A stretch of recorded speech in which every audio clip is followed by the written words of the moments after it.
so we weren't Wow. live. Wow. The one time I asked if okay,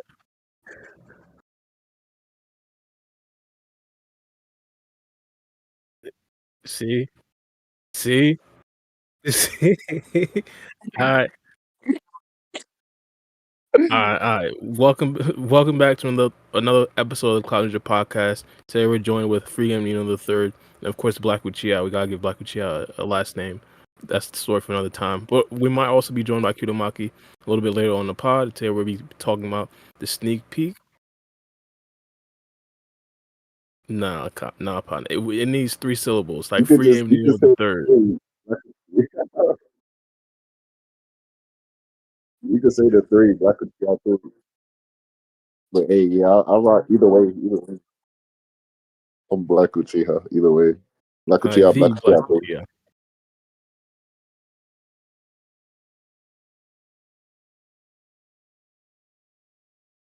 In fact, so the Black Uchiha. Yeah, we can rock out. We can rock it like that.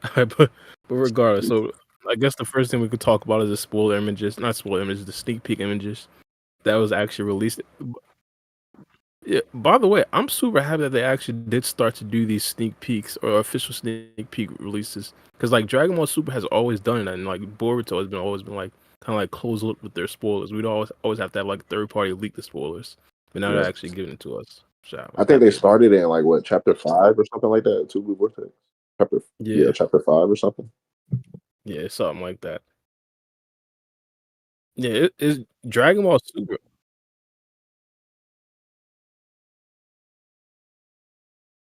Yeah, so those would be like the third party leakers. Yeah, I don't want to snitch, but those would be like the third party leakers. Like currently, I think Snitch is already on the table, like Yeah, Rye it's just does that right you now. know, we don't got nobody. Well, other than Rod, we don't got nobody famous doing it right Yeah, I remember Organic Dinosaur used to be elite with the anime spoilers. Oh, the good old days, the good old days. Never mind, don't get me started. I'm out here reminiscing. But yeah, the spoiler images. now. A You quick saw question. the? Did you see the? Wait, who said they didn't see the image earlier? You saw the That was image? me, but I looked at it since. Oh, Yeah, I looked at it. you looked at it? Yeah. Oh, by the way, quick question, Freedom. Could you pull it up on a screen, or since we're not on a duck, I don't know if we that technologically sound right now. Man, All I right, I want to got send you. an Give me one edited second. version. It's not. Or if you got a colored version, rock out. I mean, yeah. Let me make sure the artist's name is on it, though. I think his name is on it, Yeah, true, but true.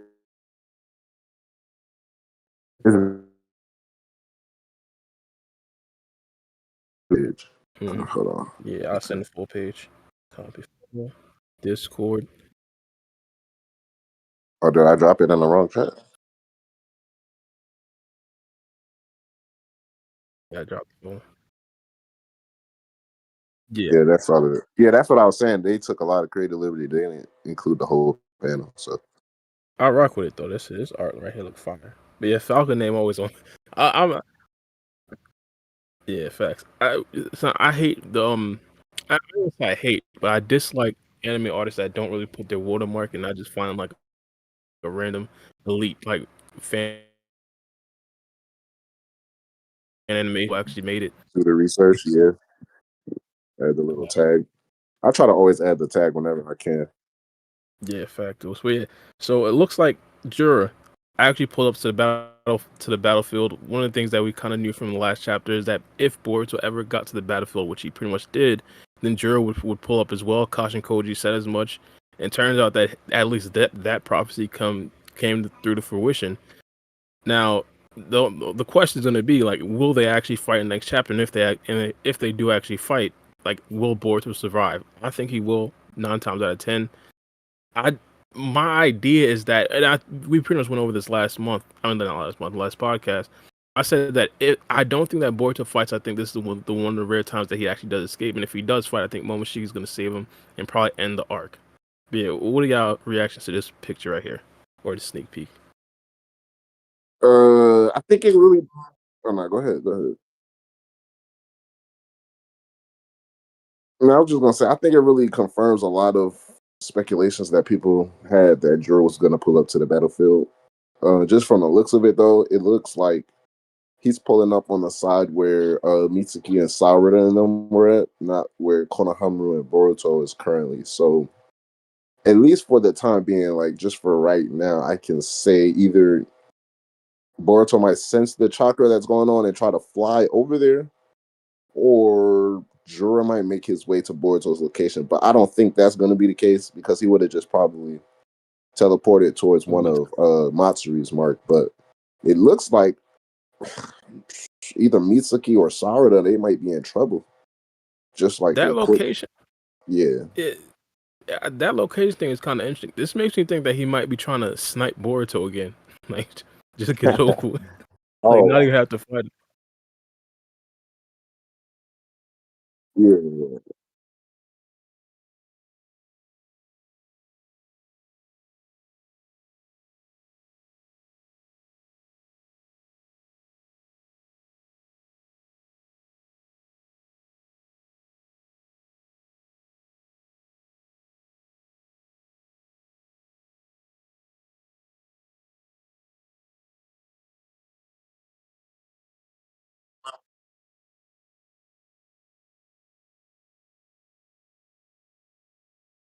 Right.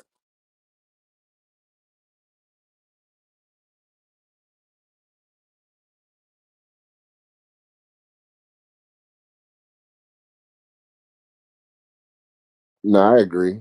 I completely agree. I think that is necessarily what Jura is doing.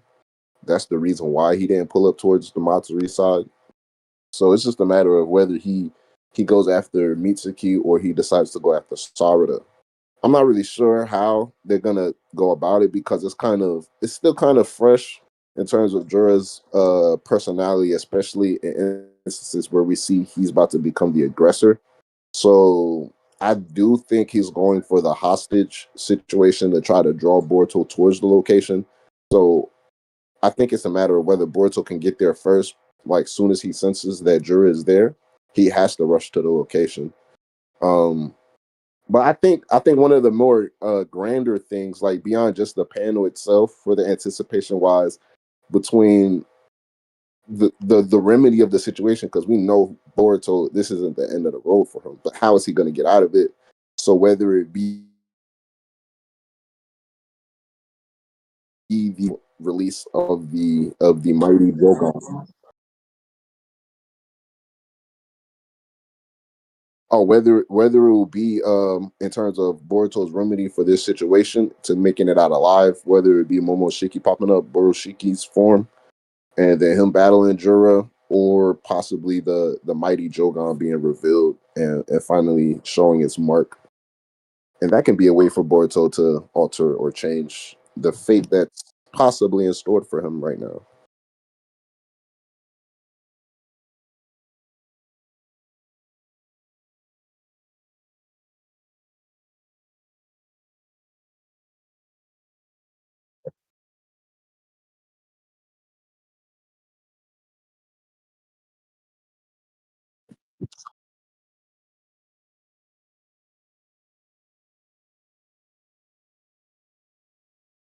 Hmm.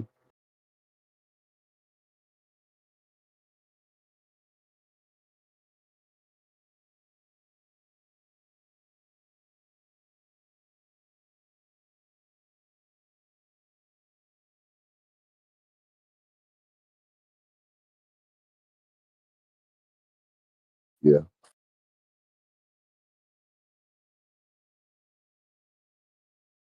yeah, yeah.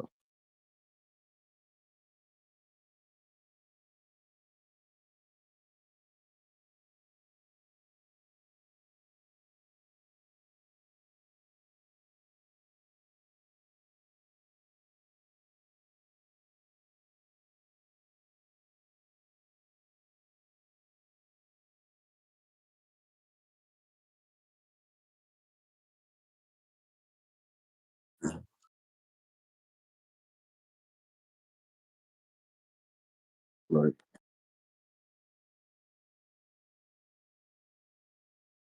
Moment. Yeah.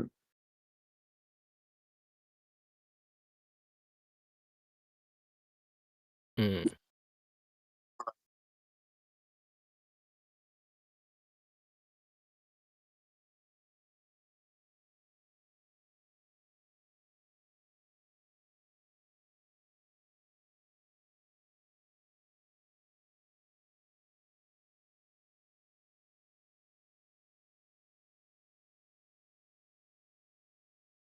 Hmm. I see pretty much any scenario with Momoshiki. The thing about Momoshiki, and even goes to the point where you were talking about that Momoshiki just talks to Boruto, the possibility of just talking to Boruto. I think that right there in itself could probably save Boruto. Because one of the things that we talked about a lot is the fact that Kashin Koji just doesn't really account for Momoshiki being a singularity. And just off of that, he's not necessarily looking into the possibilities where Momoshiki can actually affect the timelines that he's looking at. He's only looking at the timelines where he's accounting for the singularities that he's already named, which is him, Boruto, Ada, and I think I forgot the other person. But yeah, he's only looking at those futures where those are the only singularities. But now in the future where Momoshiki is a singularity, because I think he actually is, he knows what Boruto knows. Like Momoshiki himself could just change the entire course of what Koji is looking at because he just says something to Boruto. And I think that right there is definitely a possibility. Uh, I do. One of the things I will say, like, this would be like a great spot. Like, even if hypothetically Momoshiki doesn't actually like get involved in the fighting, quote unquote, this would be a good spot to have him be involved in the storyline, the overall plot of the series. Because again, 21 chapters in, everyone, not one will say everybody, but a lot of people have been wondering why haven't we really been seeing Momoshiki. I think this would be a good time to at least just introduce him into TBV. I guess people still think he's not canon at TBV. Story for another Wow, time. that's crazy.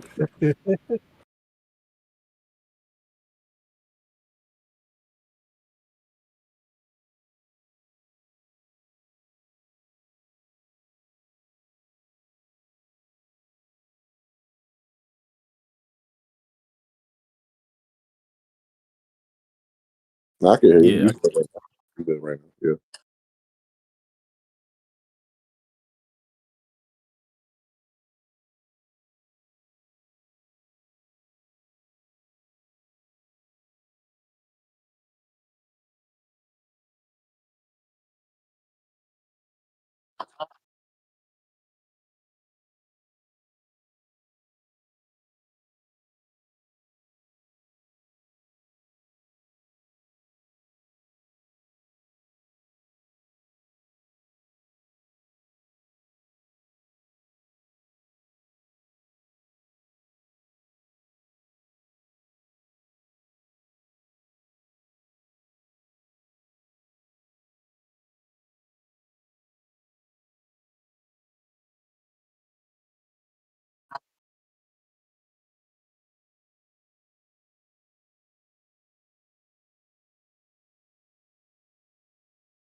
but I I think think the Kashin Code. divergence can come from like where even if something is said like that alters the current timeline like that they're on. So he can probably see all of the possible futures that they have from the current timeline, all of the possible branches. But let's say it branches off into something else that he was trying to steer from versus a path he was necessarily trying to go down towards. Now that they're on that current branch, new branches branching off from that said timeline can be the new things that Kasha Koji not necessarily he didn't anticipate, but now because of these new events, he has to dive into his prescience and foresee what's actually going to happen because of the changes. So it will be something that's like he wouldn't be privy to like the speed of the moment.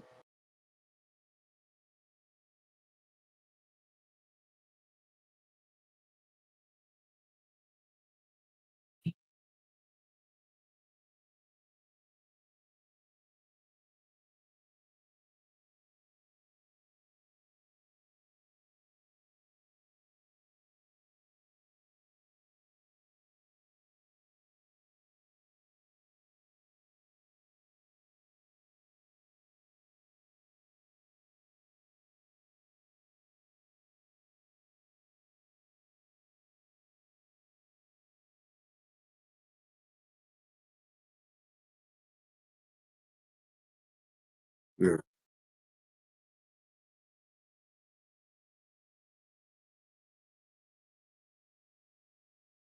Yeah.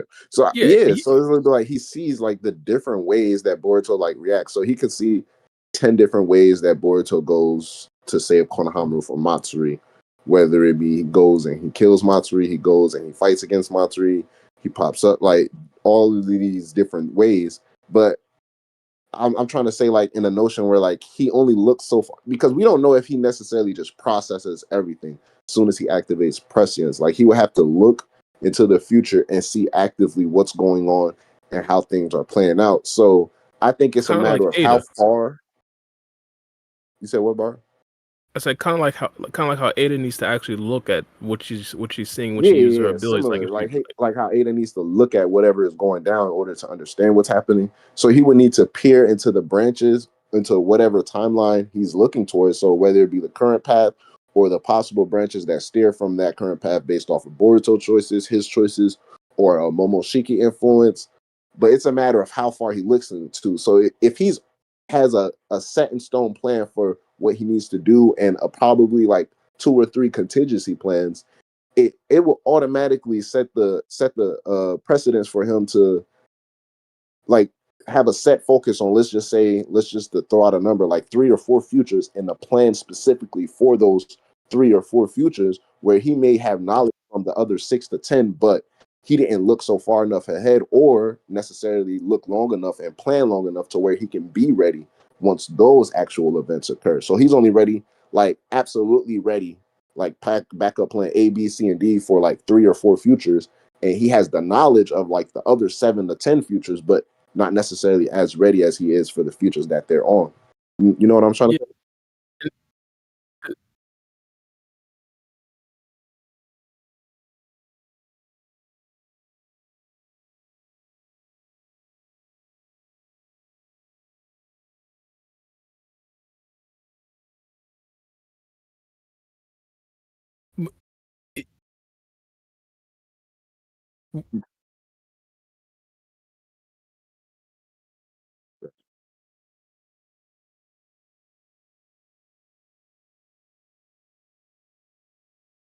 but no, I'm saying we kind of already gotten like proof, or not necessarily proof, but an idea that he doesn't want to do that. Like for example, the reason why Sarda doesn't know is because Kajin Cody doesn't want to account for the futures or all the possible futures where Sarda herself is now a singularity, because that Yeah, completely changes the timeline. Like the reason why Boruto is so close-lipped is because Kajin Cody doesn't want to process all the actual possible futures. He knows of the future that they're currently on, which is the singularities are Boruto, Ada himself, and I think Shikadai or whatever it is. But not Shikadai, Shigamura. I forgot who all the singularities are. I gotta go back and watch. But Kajin Cody is only looking at features of that. And the reason why it's possible that he doesn't know about Momoshiki is that he might not actually know that Momoshiki can actually see, or not see, but communicate Boruto's thoughts, or he could pretty much read Boruto's mind while everything's going down. He doesn't. It's not necessarily guaranteed that he knows all the functions of the Karma Seal, and even if or the Karma Seal while the Otsutsuki is actually still hosting the body. I think because I definitely believe that's kind of like a different thing than what Ishiki, Otsutsuki, and Jigen were pretty much on. So like it's definitely it's definitely possible that he just never really accounted for the possibility of Momoshiki through the Karma Seal now becoming a singularity. And because of that, he just isn't necessarily looking at those futures where Momoshiki is also a singularity. I think I like what you said, Maro. But even with the whole thing, because if with Kashin Koji, it's like he has it says infinite possible futures, so is endless possibilities with his ability. But even with like if you connected with like Doctor Strange, because he gave like a number, so I think even Doctor Strange he could have even saw more futures, but it was just that it became kind of senseless because he saw like over like 15 million futures or something like that. He gave like a long number and then he said one was the only future that they saw. So, but in Kasha he can see every possible future. So even then, in that case, it's like things that he wouldn't even account for. He can be privy to the knowledge of, but that doesn't mean he necessarily planned or pre-planned in order to ensure that's the future that they're going to be on. So even like when he saw all of the futures when the ability activated, he saw the future of Code killing Kawaki after Kawaki killed Boruto and Sarada. He also saw the future of Momoshiki killing Kawaki, taking over Boruto's body for good. He saw the future of Ishiki killing Baryon Naruto and Ishiki becoming the one who plants the God Tree and then killing, eventually taking over Kawaki's body and then killing Boruto, right? And he saw the future where Code basically won everything. So it's like he can see all of these things, but necessarily I wouldn't say in that moment he saw the futures where he is assisting Boruto in a time skip, right? Like the events that we see throughout the flashback of TVB, because we know for a fact he understood, okay, there's going to be like a great jutsu cast there where Boruto and Kawaki switches place, because there's futures where omnipotence don't happen, and then the future where omnipotence does happen, and it still happens, and we see where we are at with the current timeline.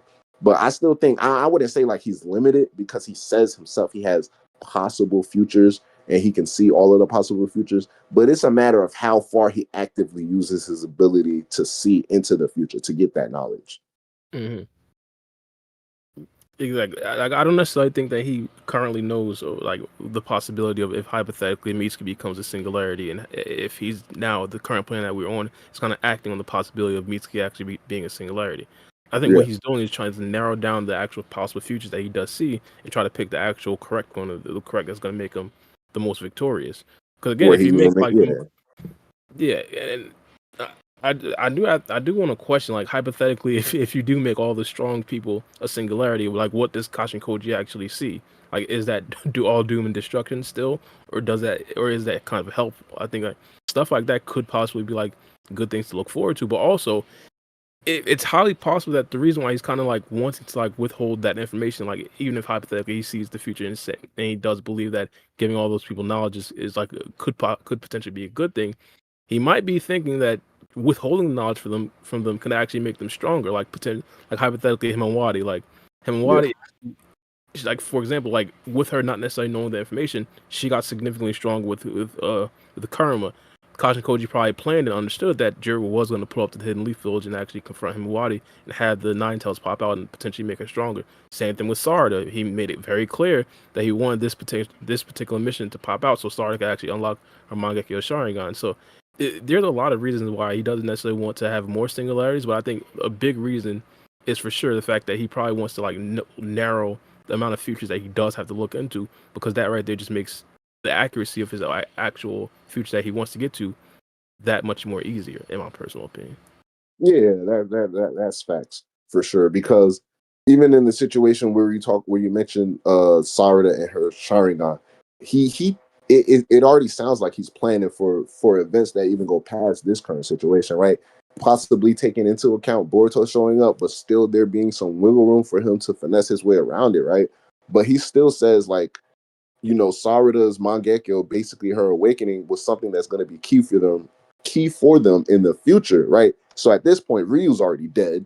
She already used her ability. So we know that there's a plan for her Mangekyo for later on that Kashinkoji foresaw in the future that he deems essential. So she would need to have that ability awaken as organically as possible. So even going back to what you said, I even it may seem right to like a naked eye or the naked mind to have this ability to see the future, understand what's going to happen, how it's going to happen, right? So then just tell all of your best hitters, okay, this is what's going to happen. This is how you do this, that, and the third.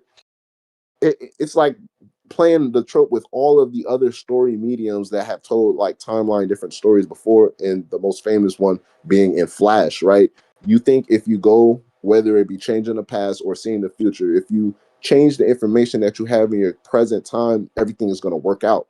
And we know in any story that's never going to be the case, no matter how much you do it. And then the more you try to change, the worse things are affected. So I believe Kashin Koji is definitely trying to play it as organically as possible, right? It's inevitable for Ada to become a singularity because she can look back at any moment in time and see his conversations with Boruto, right? For Boruto's case, he's the main figure in this world, and a lot of the events and the catastrophes are centered around him. So it's inevitable for him to become a singularity. Kashin Koji himself wields the ability, right?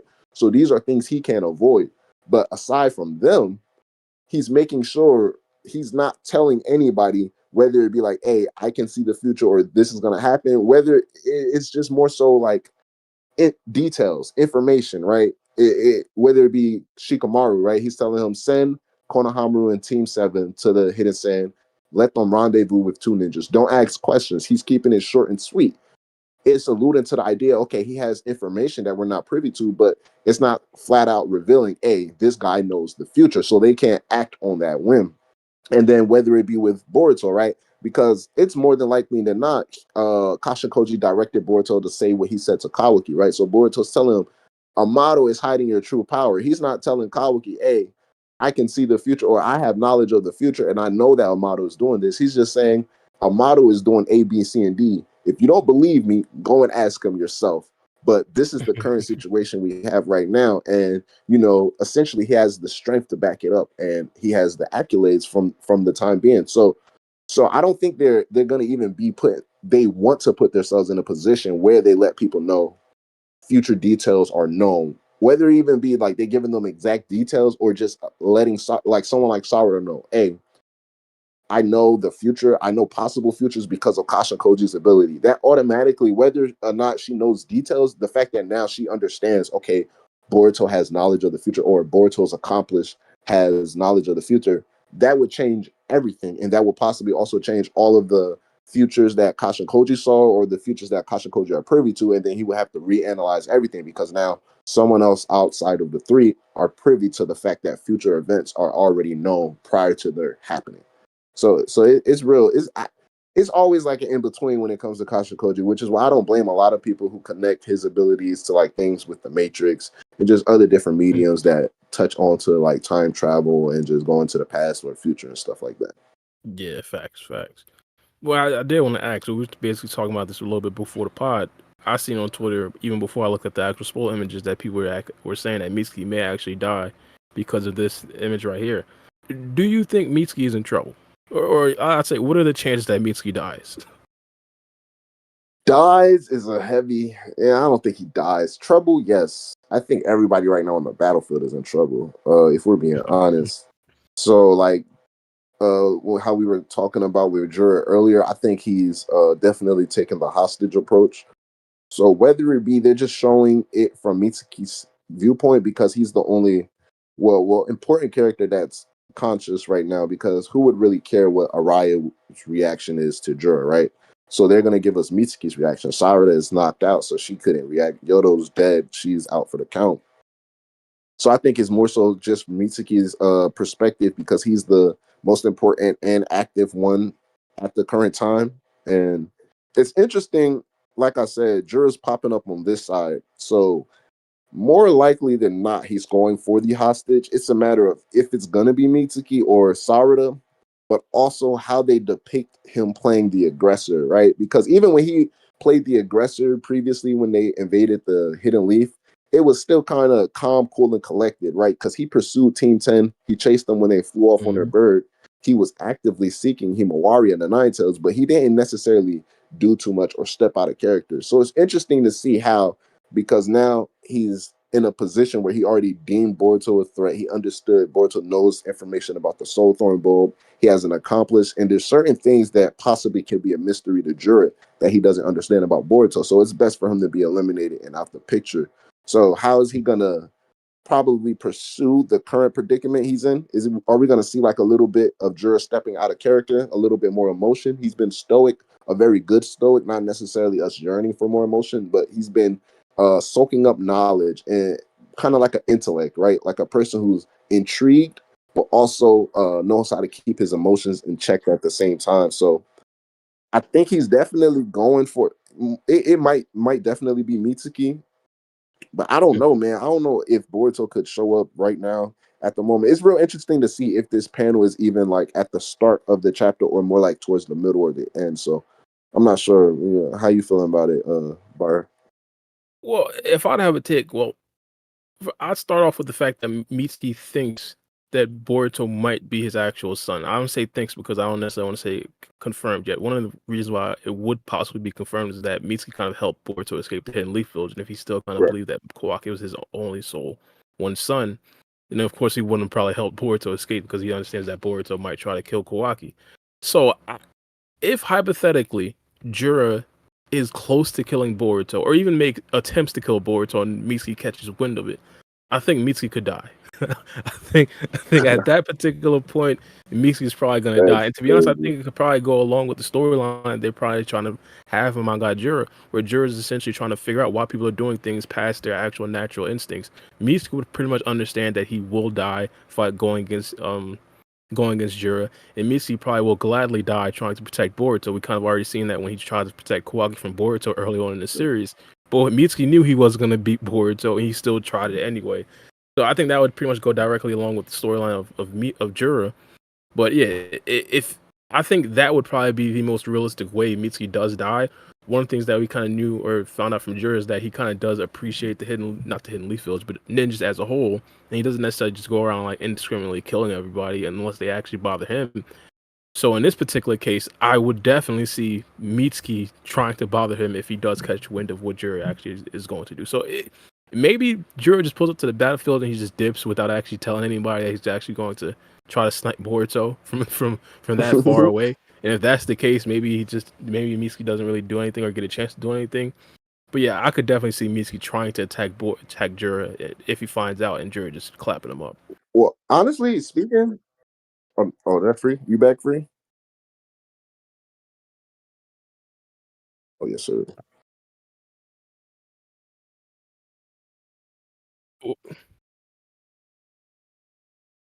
Well, we just brought up the possibility. I asked my guy Black Uchiha. I asked him what are the chances that Mitsuki dies, and I asked also kind of prefaced it by saying is Mitsuki in trouble. So it was kind of like a two for one. Yeah.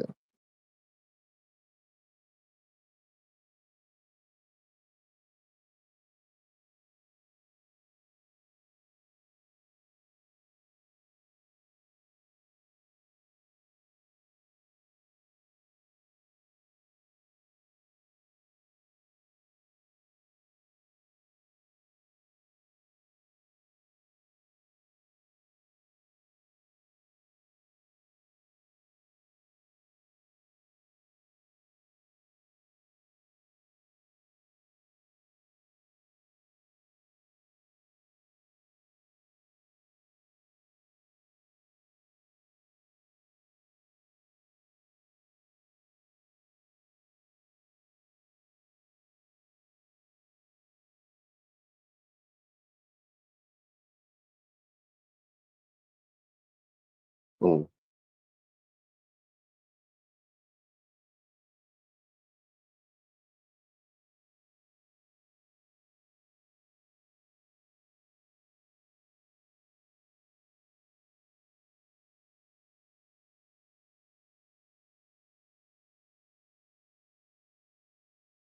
So, so actually, honestly speaking, I was to tackle both because I'm in agreement with you, free game necessarily for the whole stance of Mitsuki, but going further into it, especially with some of the things that Bara said, I I actually don't think it would be crazy for Mitsuki to get off in this encounter with Jura, and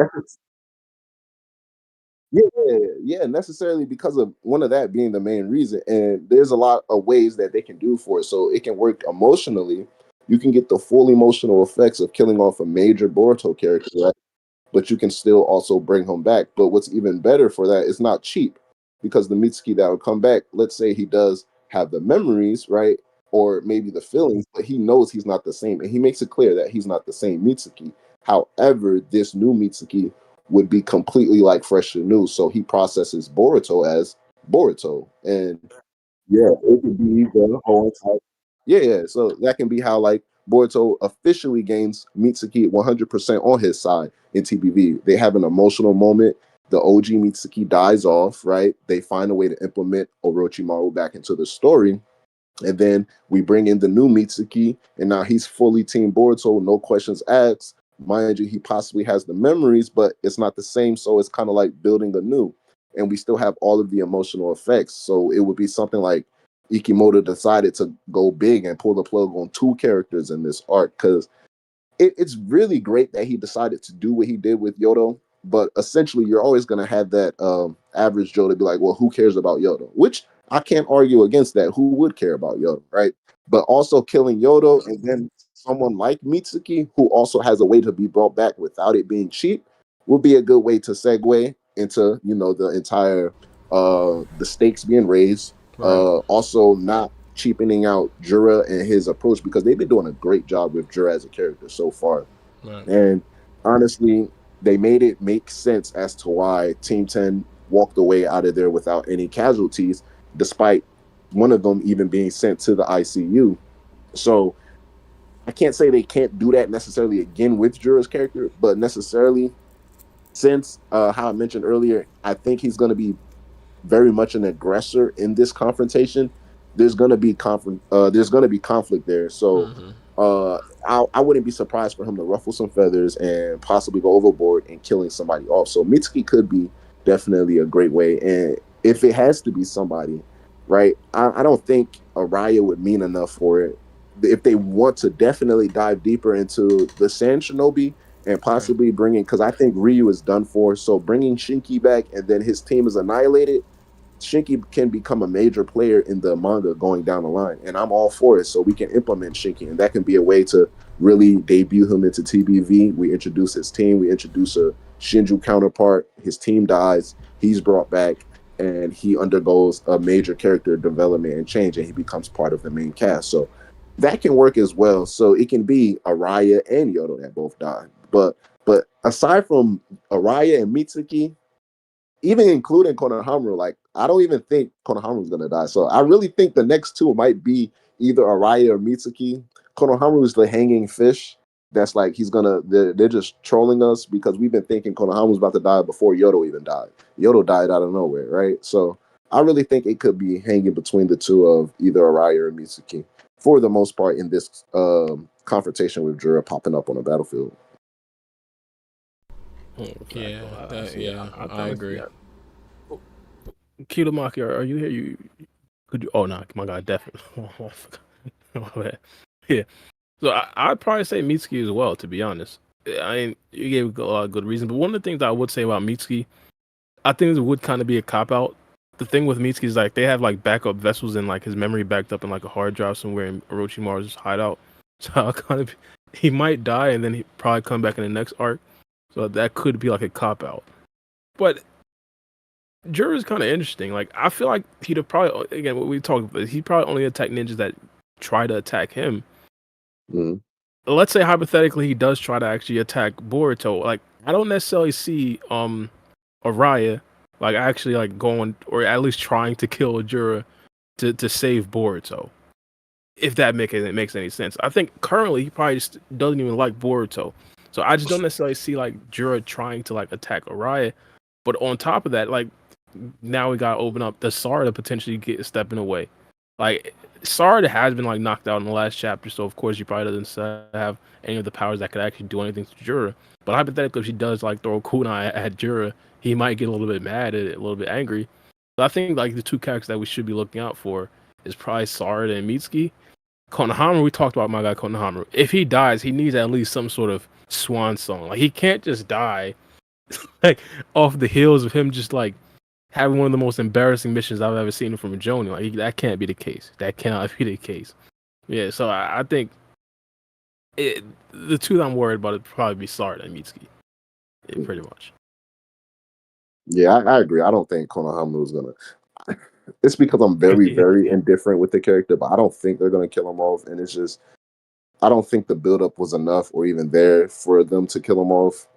Because he's such a major character in the story to where it's like he didn't do anything, right? And if they were gonna pull the plug, it would have to been shocking and quick. And he's already been on death's door for like 4.5 chapters, so it's not really shocking and quick anymore. So I think he's completely ruled out. He's definitely gonna survive.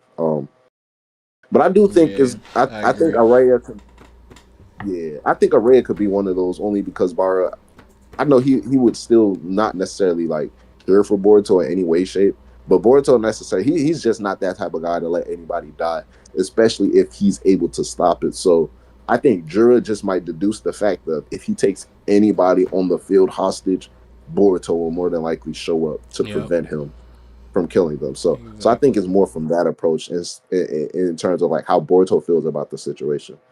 Do we think but so? I agree because Sarada, she's out cold. He can go for Sarada. He can like at this point, no one's really strong enough to stop him on that battlefield, so he can take any one of them without any problems. Because Sarada's out cold, Mitsuki, he's tired. I mean, he's up, but like we know, even full strength, he's not matching up to Jura. We already know Araya's not matching up to Jura, so I think Yeah. it's fair game for anybody. One of the things, well, I gotta ask because I think you kind of already gave your answer, but I do want to just confirm.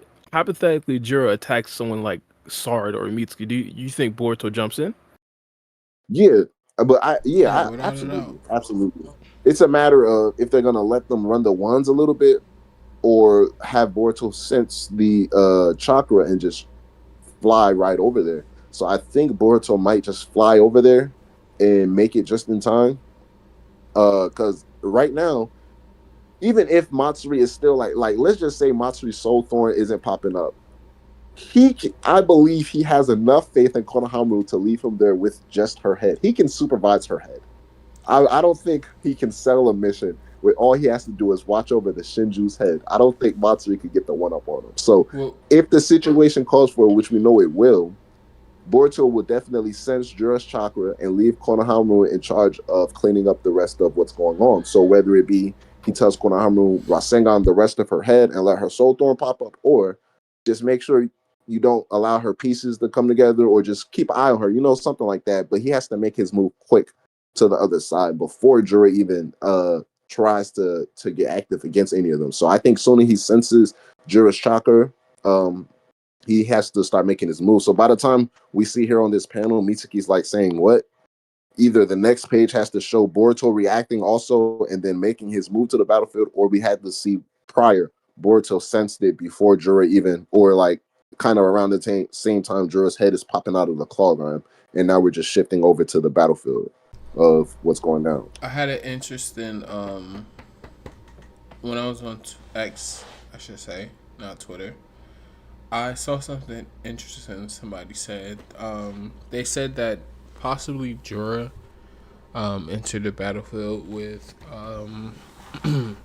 with Mitsuki, Sarada, and them to retrieve Ryu's soul thorn bulb, since he's the only one who's manifested. See, like you said, it's just Matsuri's head. I don't know if her soul thorn born. I can't say that. Soul thorn bulb. Yeah, actually, like manifested out of her body. So he could have possibly just teleported there to retrieve it. As far as him fighting Boruto, I don't see why not, because Boruto is one of his targets, even though it is Naruto, or you can say Himawari now. It is Naruto for the simple fact that he wants to feed him to the Tail Beast. So Yeah, boy. yeah, it could be either or. But I agree with you guys about them taking like a hostage though, because that's the only real way that he can really bait Boruto instead of running away. Bait Boruto into engaging in battle. Yeah, a couple of things. Well, first things first. My guy Black Uchiha said something outlandish a little bit earlier. I don't think Boruto trust Kinemaki. Not Kinemaki. I don't think Boruto should trust Konohamaru to do anything. Like no, not you. I got confused. Yo, what up, Kidomaki? Y'all names are like Kidomaki Konohamaru. Yeah, hold on. What's up, Kidomaki? Before we finish, yo, everybody, welcome Kidomaki to the podcast. If you don't know who he is, please like, comment, please subscribe to his channel, and I'll drop that in the community tab. But y'all know Kidomaki. Facts. We're not on the duck, so we don't got the applause. Yeah, I don't have it. My bad. I gotta get a new soundboard. We'll have it soon. Don't worry. Yeah, facts. Well, go ahead, Bauer. What you were saying about? Oh yeah. Well, first things first. Boruto's not going to trust Konohamaru to do a goddamn thing after what we've seen in the last mission. Furthermore, he didn't see anything though. Oh son, my he heard. He heard he plenty. sees the aftermath. He looks at the condition that Konohamaru's in. You don't think he Yeah, can trust Konohamaru to watch over Matsuri's head, or at least to say recover her soul thorn bowl because Jura just popped up instantly? You don't think? bro. Because it'll be too much for him to try to handle both things like simultaneously. I wouldn't I trust will put Konohama to more watch over trust in Mitsuki's pet cat, myself, bro. What are we bro. doing here? I'll put more trust in myself to take them both out than Konohamaru. We gotta stop this. But on top of that, I don't think No. I Boruto would was help saying, anybody. that I would put more stock into Boruto taking care of Matsuri and taking care of Jorah before I would take in consideration that Konohamaru will be able to complete the task of defeating Cleaning Matsuri. up Matsuri's head. Yeah. That's crazy, Yeah, bro. nah, I mean, facts, I ain't facts. got no problem with it, but I see, man. Hey, look. I'd probably agree. And to be honest, in all fairness to Konohamaru, it's not because of the character of Konohamaru. I want to express this. I have zero trust in the Boruto writers to portray Konohamaru in a good light. We've been trying and we've been begging the Boruto writers to actually do that for what, like since 2016. My goodness, the only good moment my guy really had was against Jugo. So one good moment in like 9 years, we got to stop looking for good moments for my guy Konohamaru. We got to be honest with ourselves. But on top of that, I don't necessarily think Boruto would kind of help anybody if they were being attacked by Jura. Maybe it's just me, but I think he jumped in the Matsuri battle because he believed and he understood that he'd probably be able to take out Matsuri and actually save Konohamaru without any like extreme casualties. But if now Jura were to attack Konohamaru or even like let's say Sarada or Mitsuki, I think he understand that it just wouldn't necessarily be beneficial for the like long term goals of what he's trying to do. Nah, maybe Kasha and Koji, but Boruto. I think Boruto's right because it's like even in the Hidden Leaf Village when he jumped, he flew right past Jura, grabbed Himawari, and then boom, teleported to go save Sarada from Hidari. I think it's a similar situation, right? But it's a matter of, well, in this case, for like the conversation's sake, whether or not he would collect Matsuri's Soul Thorn bulb and then teleport over, or automatically try to fly over to where Jura is at right now. But I don't think it's far fetched because Boruto has shown every single time he's been on a battlefield into Blue Vortex, if he is able to, he's gonna stop, right? Whether it be Code, the Shinjus, or any of the Clawgrimes from attacking a ally or a comrade on the battlefield that he's sharing with them.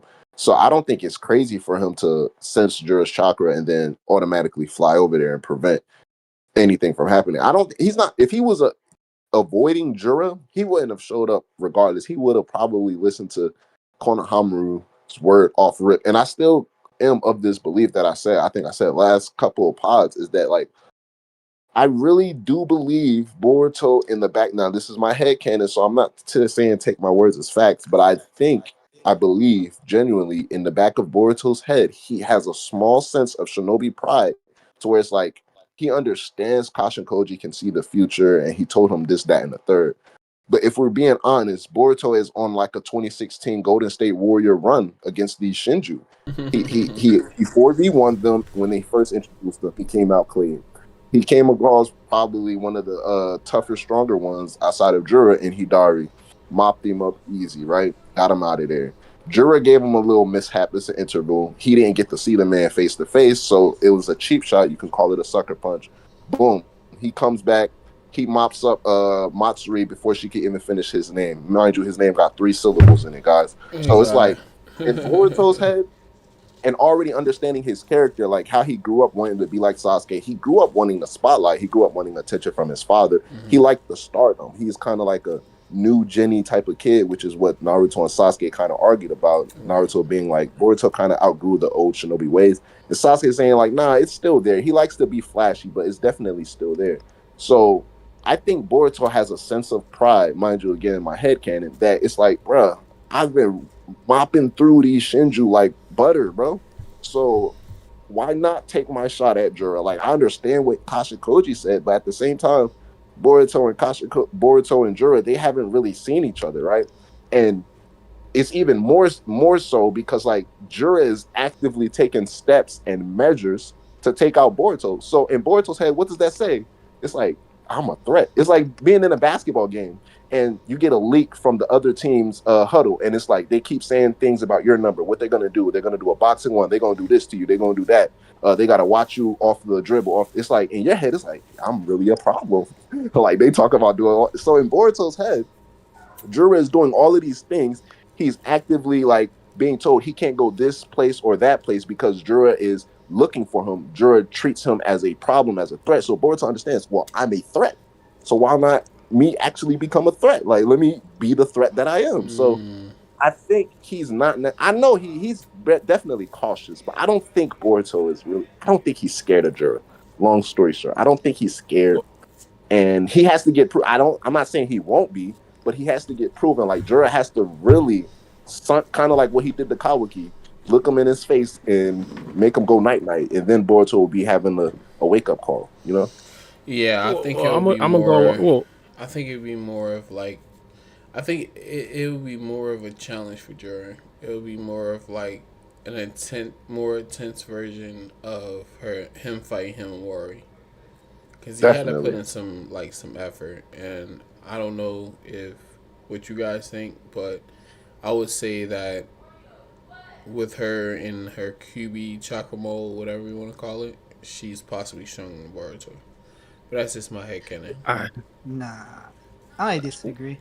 Disagree? That's just my explain, Kid. headcanon. Thank That's my you. headcanon. Save us, Kidamaki. Thank you. Thank God. Nah. What's going on here? Yeah. No, Okay, it's just I don't agree with that. it's my headcanon as well, but I feel like it it's just the narrative, right? You know, we have the multiple statements. Boruto will die if he fights Jura. We also have that statement that says absolutely no one. There's 0% chance anyone on this planet can beat Jura if he actually gets angry.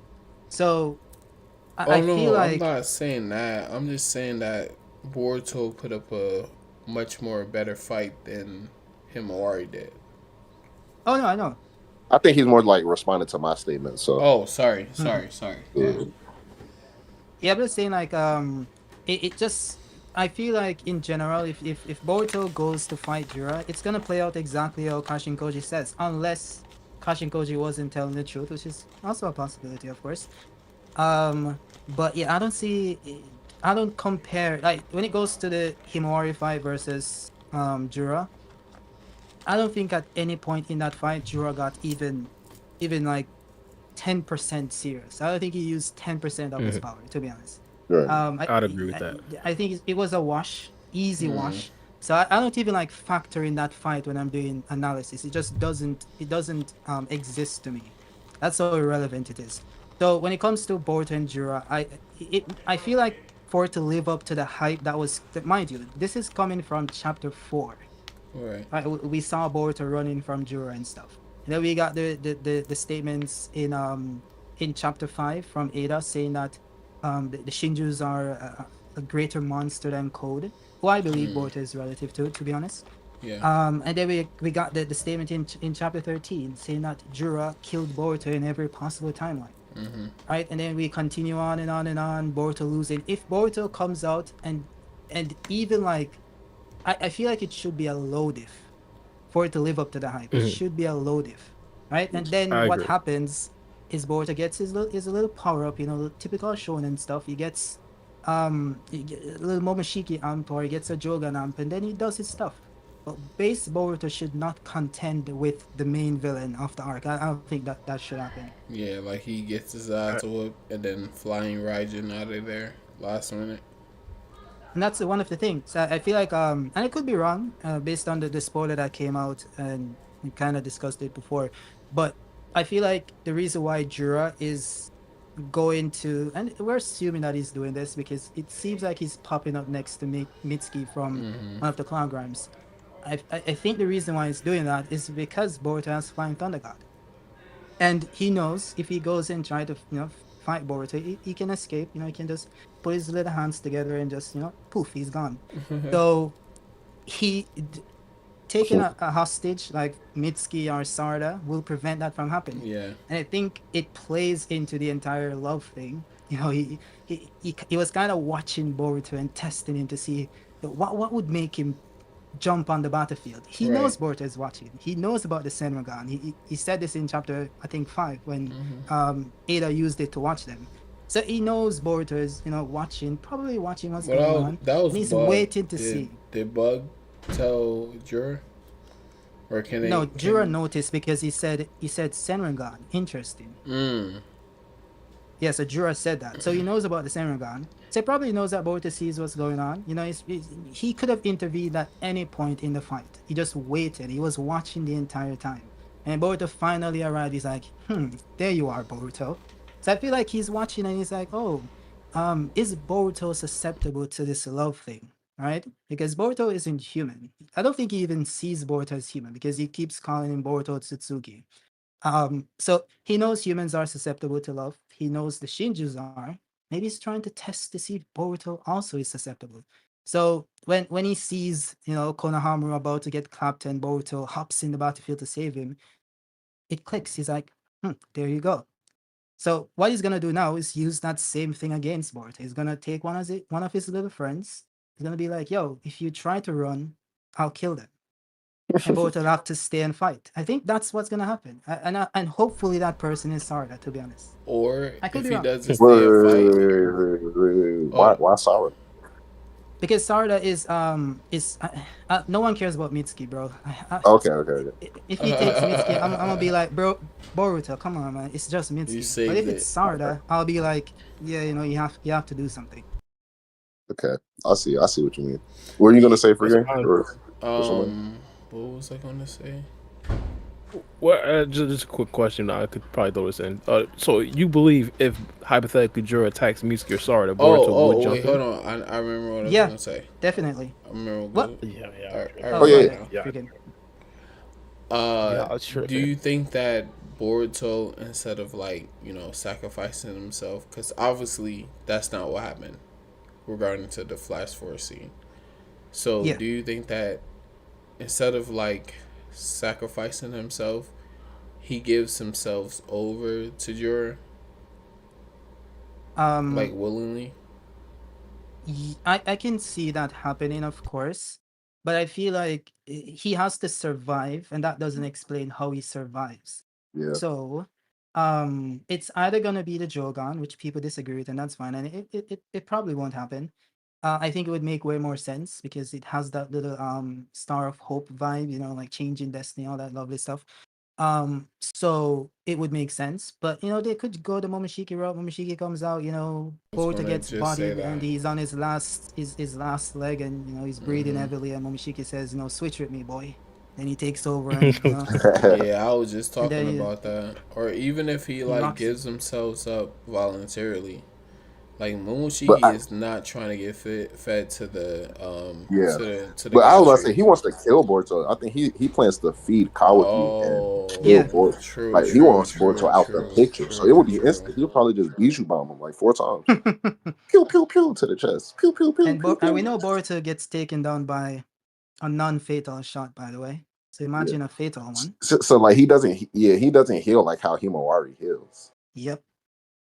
And also Let me just I put it just in this remember context though. If you got shot in the fuck, let me excuse my language. I'm trying to stop cussing so much. When you get shot in the arm, bro, you're gonna hit the ground.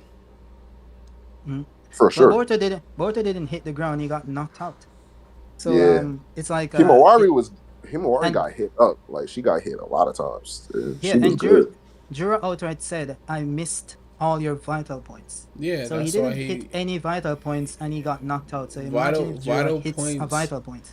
Vital points means that's DOA. If he hit a vital points, like his no Yeah, that's chance what I of mean. survival unless they cure Well, him I wouldn't say no instantly. chance. Yeah, I mean it's a low possibility.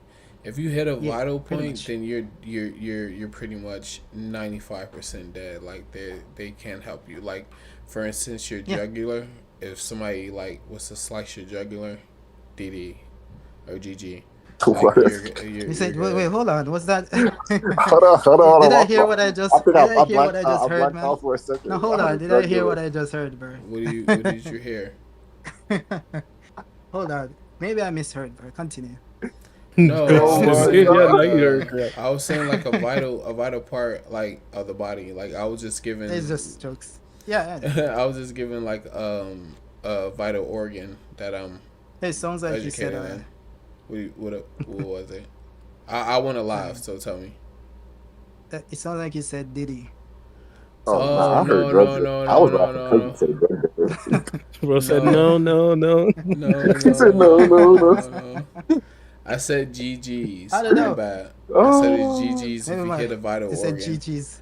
Yeah, no. So like, if, for instance, God forbid this happens to any of you guys, like if somebody like punctures your jugular, it's like no chances of you living unless you get like immediate medical care. So if he Mm-hmm. didn't hit a vital organ, it's gonna be like I had got when I was a kid. I had got shot in the leg, and it's just like some shit that like it feels like a fucking um like a hammer hit you or some shit like that, and I hit the floor. That's so I'm just bringing it into like real world situations. So like if you get hit on your arm, you're gonna fall back and you're gonna collapse. yeah. Well, Yeah, Nah, yeah. quick Sara question. We got know. hit We in her. know. Sara got hit in her forearm, and she fell over too. So that's Yeah, that's Yeah, yeah. facts. They're Yeah, definitely the yeah, fault. that's simple, but we're not really saying that it's a problem that he got knocked over. Is that he got knocked unconscious. So Like he if was yeah, and Jura, beaten. that's the big problem. yeah, if Jura does do it again, like he can just knock him unconscious again by a non-fatal wound. So that's pretty And much what I'm Yeah, saying. so basically, if quick he would have question. double tapped him, he would have killed him. Yeah, pretty much. A question.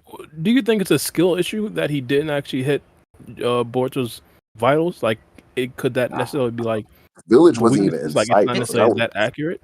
it's definitely a skill issue, but I wouldn't I wouldn't fault him for it. He's right. a That village Oh wasn't yeah, even yeah, in yeah, he's sight, yeah, bro.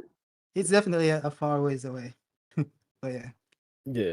My thing is maybe because Borto didn't necessarily even know my God Jura had that ability. That could have been some useful intel from Koji. But besides the point, now Yeah. that Boruto kind of understands that that could probably happen, I think he could probably like take advantage of the fact that he wouldn't necessarily be like as accurate on his in his vital organs or vital points. You know what I'm talking about.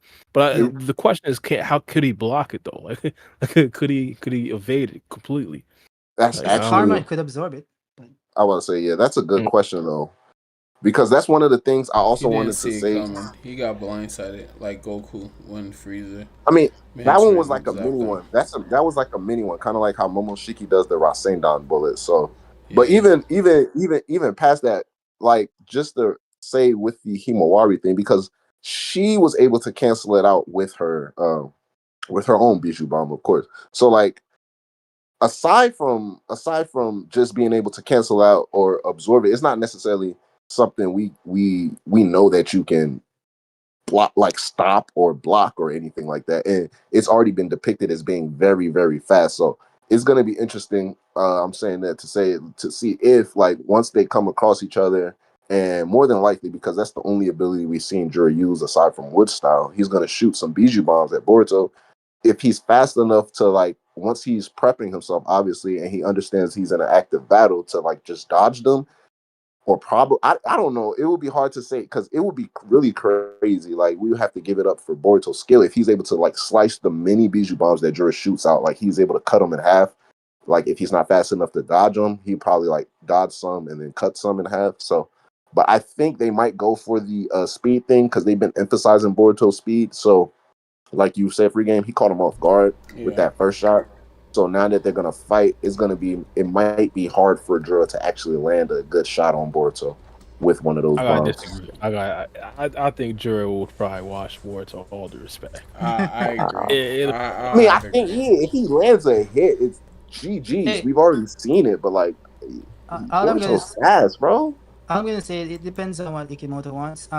You can look at it two ways. For one, it's that was from a distance and he was able to catch him off guard. It was off guard, but dude was like miles away from the village. So imagine him standing right in front of Boruto, right? That the speed is going to be greater than what it was a million miles away to hit Boruto before he can move. So it really depends on how fast Boruto Nah, actually you're is. right. So we have to wait and see to to determine. You're right. Because those close shots when he was shooting up Himawari, there was some panels where people were questioning, what did Jura even do here? That's how fast they That's were. true. That's true. So I'm like, he's shooting her, guys. That's what he's doing. So yeah, you're right. I mean, it's definitely fast, but yeah, it's a matter of I don't know, like how they played out because right now they've done a good job of showcasing base Boruto's power, but I still feel like they're in a gray area to where we've seen him fight in extended fights in TBV, but it's like it's always been like one sided for him. I want to Yep. see him in an extended fight to where he's actually struggling and he's pulling out tricks in his bag. Some things are working and some things aren't, right? Because every fight we've seen him in, it's been like he figures out a way to get through it or out of it, and it's Pretty necessarily easily. easy. Yeah, So I want to see like how he would match up for the most part. So that's the only reason why. Because if he can't dodge Drua's Bijou bomb, they're gonna have to make it to where either the writers just forgot somehow and he just doesn't shoot any Bijou bombs when he first sees Boruto, which would be crazy, or it's just like he's able to simply tag him and they might just go for he just one shot. It would be hilarious to me if like Boruto pops up and we think we're about to get this grand battle and Jura literally repeats chapter 13 and he just one taps him yo, and Boruto has to get saved again. I I hope it would you know isn't what a I one think it's tap. gonna be? I think but I think you're right. Boruto is gonna get dog wash if he has to fight Jura. But right. I really think that he's going to flying rising out of there and get out of the situation before he croaks. Possibly bring somebody with him. Sorry to somebody, I don't know who he'll bring with him, but I think he'll actually dip out. And I think really the battle that's going to happen is going to be Jura and Himawari when she starts to get the hang of A her rematch.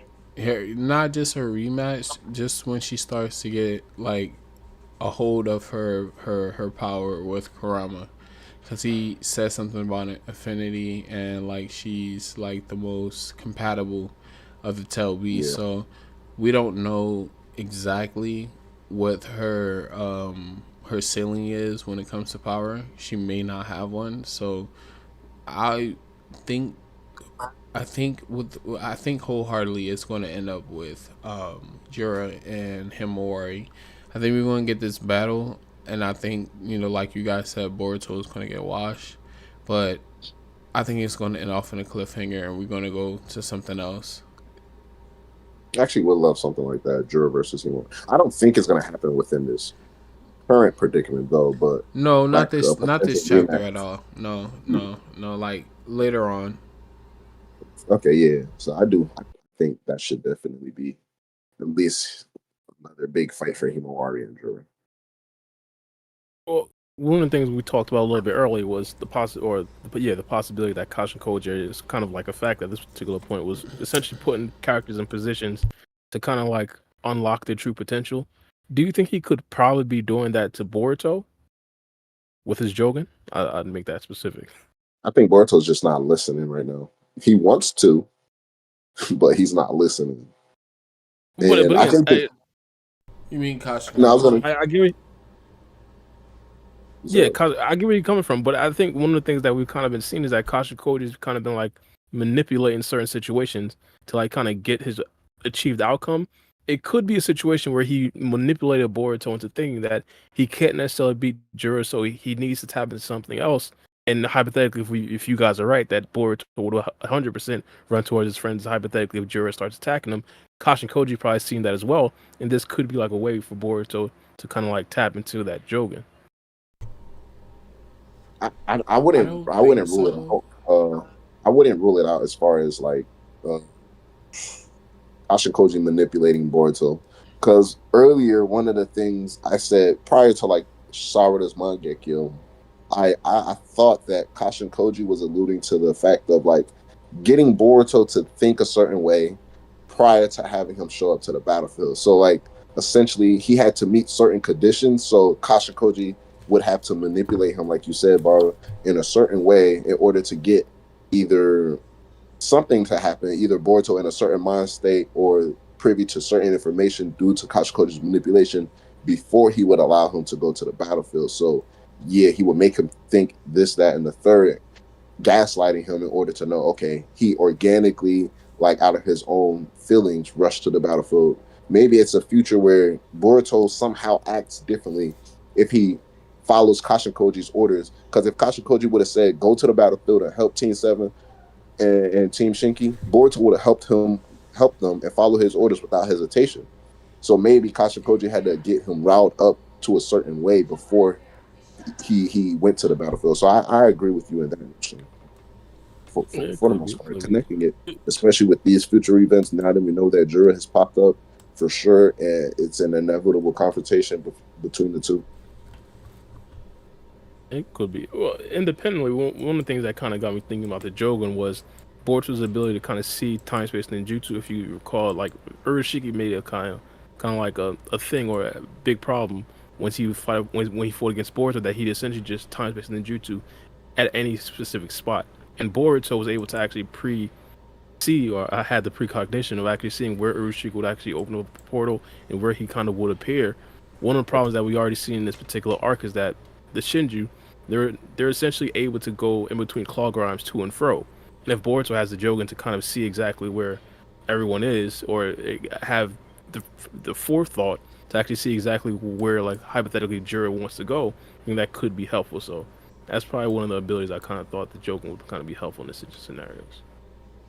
Oh yeah, for sure. The Jogan, one thing that they let us know off rip is that it has crack sensing abilities. So I wouldn't rule it out that he can probably like sense the claw mark that their chakra is probably traveling through. So like before they even pop up out of that claw mark, he senses it and he knows which claw mark to go towards or which claw mark to look out for because that's where he sensed you about to pop up through. So uh they made it a note to like Boruto's really taking advantage or he's getting used to his Otsutsuki body, utilizing his chakra in ways that is just not natural for Shinobi. So like just attaching his chakra to objects and using that to fly around instead of coming up with the whole entire ceiling seal to create a seal to teleport to.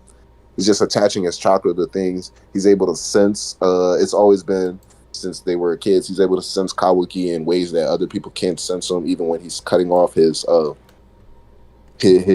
chakra network. So with the Jogan Eye, they shown us like you can see the chakra network. He can see the weakest point of the chakra network to let you know where to attack. And on top of that, he's sensing negative emotions. So it's pretty cracked, and it would be a way not only for him to be able to sense like wherever Jura could possibly pop up randomly on the battlefield, but if let's just say the Bijou bombs are too fast for Boruto to react to, he can sense them with his Jogan, and that way it will be able to help him to keep up with Juro on the battlefield like that. Yeah, for a fact. I mean, a lot of people do talk about moments. Well, especially now here that Kitamaki kind of had the same idea that I had, or a similar one. I did kind of notice that not a lot of people were talking about the possibility of a Jogan potentially popping up in this arc. So I just wanted to broach the possibility. Yeah, for sure. It's not right now. People are fiending for that Momoshiki Yeah, I've feed been right now. seeing that. It's scratching their necks, man, yeah, fiending bad. rightfully so. So Rightfully I so. can't Right, blame them. People are overlooking rightfully. all of the other ways, so I can't blame them for sure. You know. Yeah. Yeah, we One all of the want reasons that. why I'm kind of like, yeah, one of the reasons I'm kind of like super excited for the Karma is that we kind of already know all the base abilities of the Karma. We know exactly what is going to help Boruto out with the healing, the speed and strength boost and stuff like that. Now he's able to absorb chakra.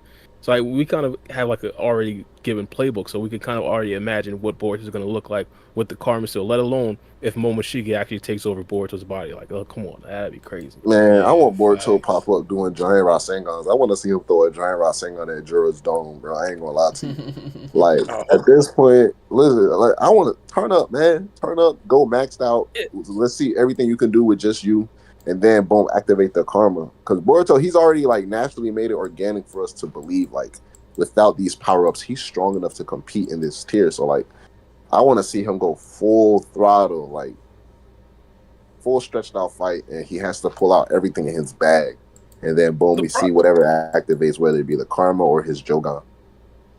for a fact, the problem though, like I feel like this has been like a problem constantly throughout Boruto, where they'll have like an actual, let's say you take a character, he kind of like demolishes everyone that he fights until he fights someone stronger than him, and then he gets demolished. And that fight in itself is like a 5 second fight, and he just gets absolutely washed.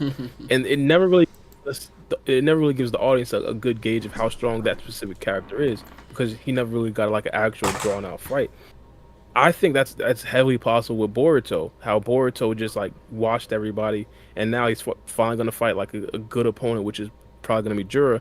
It's highly possible that Jura just one shots Boruto again, and we never really get to see that long drawn out battle with Boruto so we can see exactly all the stops and abilities that he has. Like, I hope that doesn't happen, but it's possible. Yeah, I think, Yeah. I mean, they can make it work because Ikimoto's not slick. Because every time Boruto's in a fight, he's kind of nerfed in a way to where it's like he's getting jumped by all of the Shinju. Obviously, he's not gonna come out on top of that fight if he tries to stay and fight it out. So he has to get out of there, right? Code isn't gonna help him. So boom, he has no choice but to get out of there. Um, it's kind of indifferent based off of the fandom. Some people say but it's either one of the two, right? Because some people say Boruto's way out of Koro's league. Some people just say he's a little bit stronger and they're relative to each other. But for the most part, it's generally agreed he's stronger than Code, and he didn't necessarily have a problem dealing with Code and handling those claw grimes. We know he didn't have a problem handling Matsuri just now. Necessarily, he didn't have a problem handling Hidari. He just had to make sure Himawari was safe and that Sarada didn't get backdoored because she was the target at the time being, right? And then with Mitsuki, he's not going to go out on Mitsuki. He's not going to fight to kill Mitsuki. So they're putting him in all of these situations to where there's always an exception or there's always an excuse that someone could come up with if you look at the panel or you look at the situation long enough as to why Boruto didn't do A, B, C, or D in the fight. So it's kind of hard because it's like it's really playing with the reputation that Jura is holding. Right now, Jura is doing a good job of holding up the mantle of being the main villain in the story. So they have to keep that menacing aura up. And it would be easy to diminish it if Boruto looks too good in a possible fight between the two, especially if we're talking no karma, no Jogan, right? But also, this is just my personal opinion, it might be a little bit of a disservice to have Boruto in all of these fights, right? Already established the idea that this guy is so strong, but still leave us in an ambiguous area in mind space because it's like people still gauge like how strong Boruto actually is because we haven't actually seen him in a drawn out fight to where we understand his limits, his full capabilities, and his weaknesses that can be drawn out if you fight him for too long. So whether it be he's fighting a friend in Mitsuki, he's not going to go all out.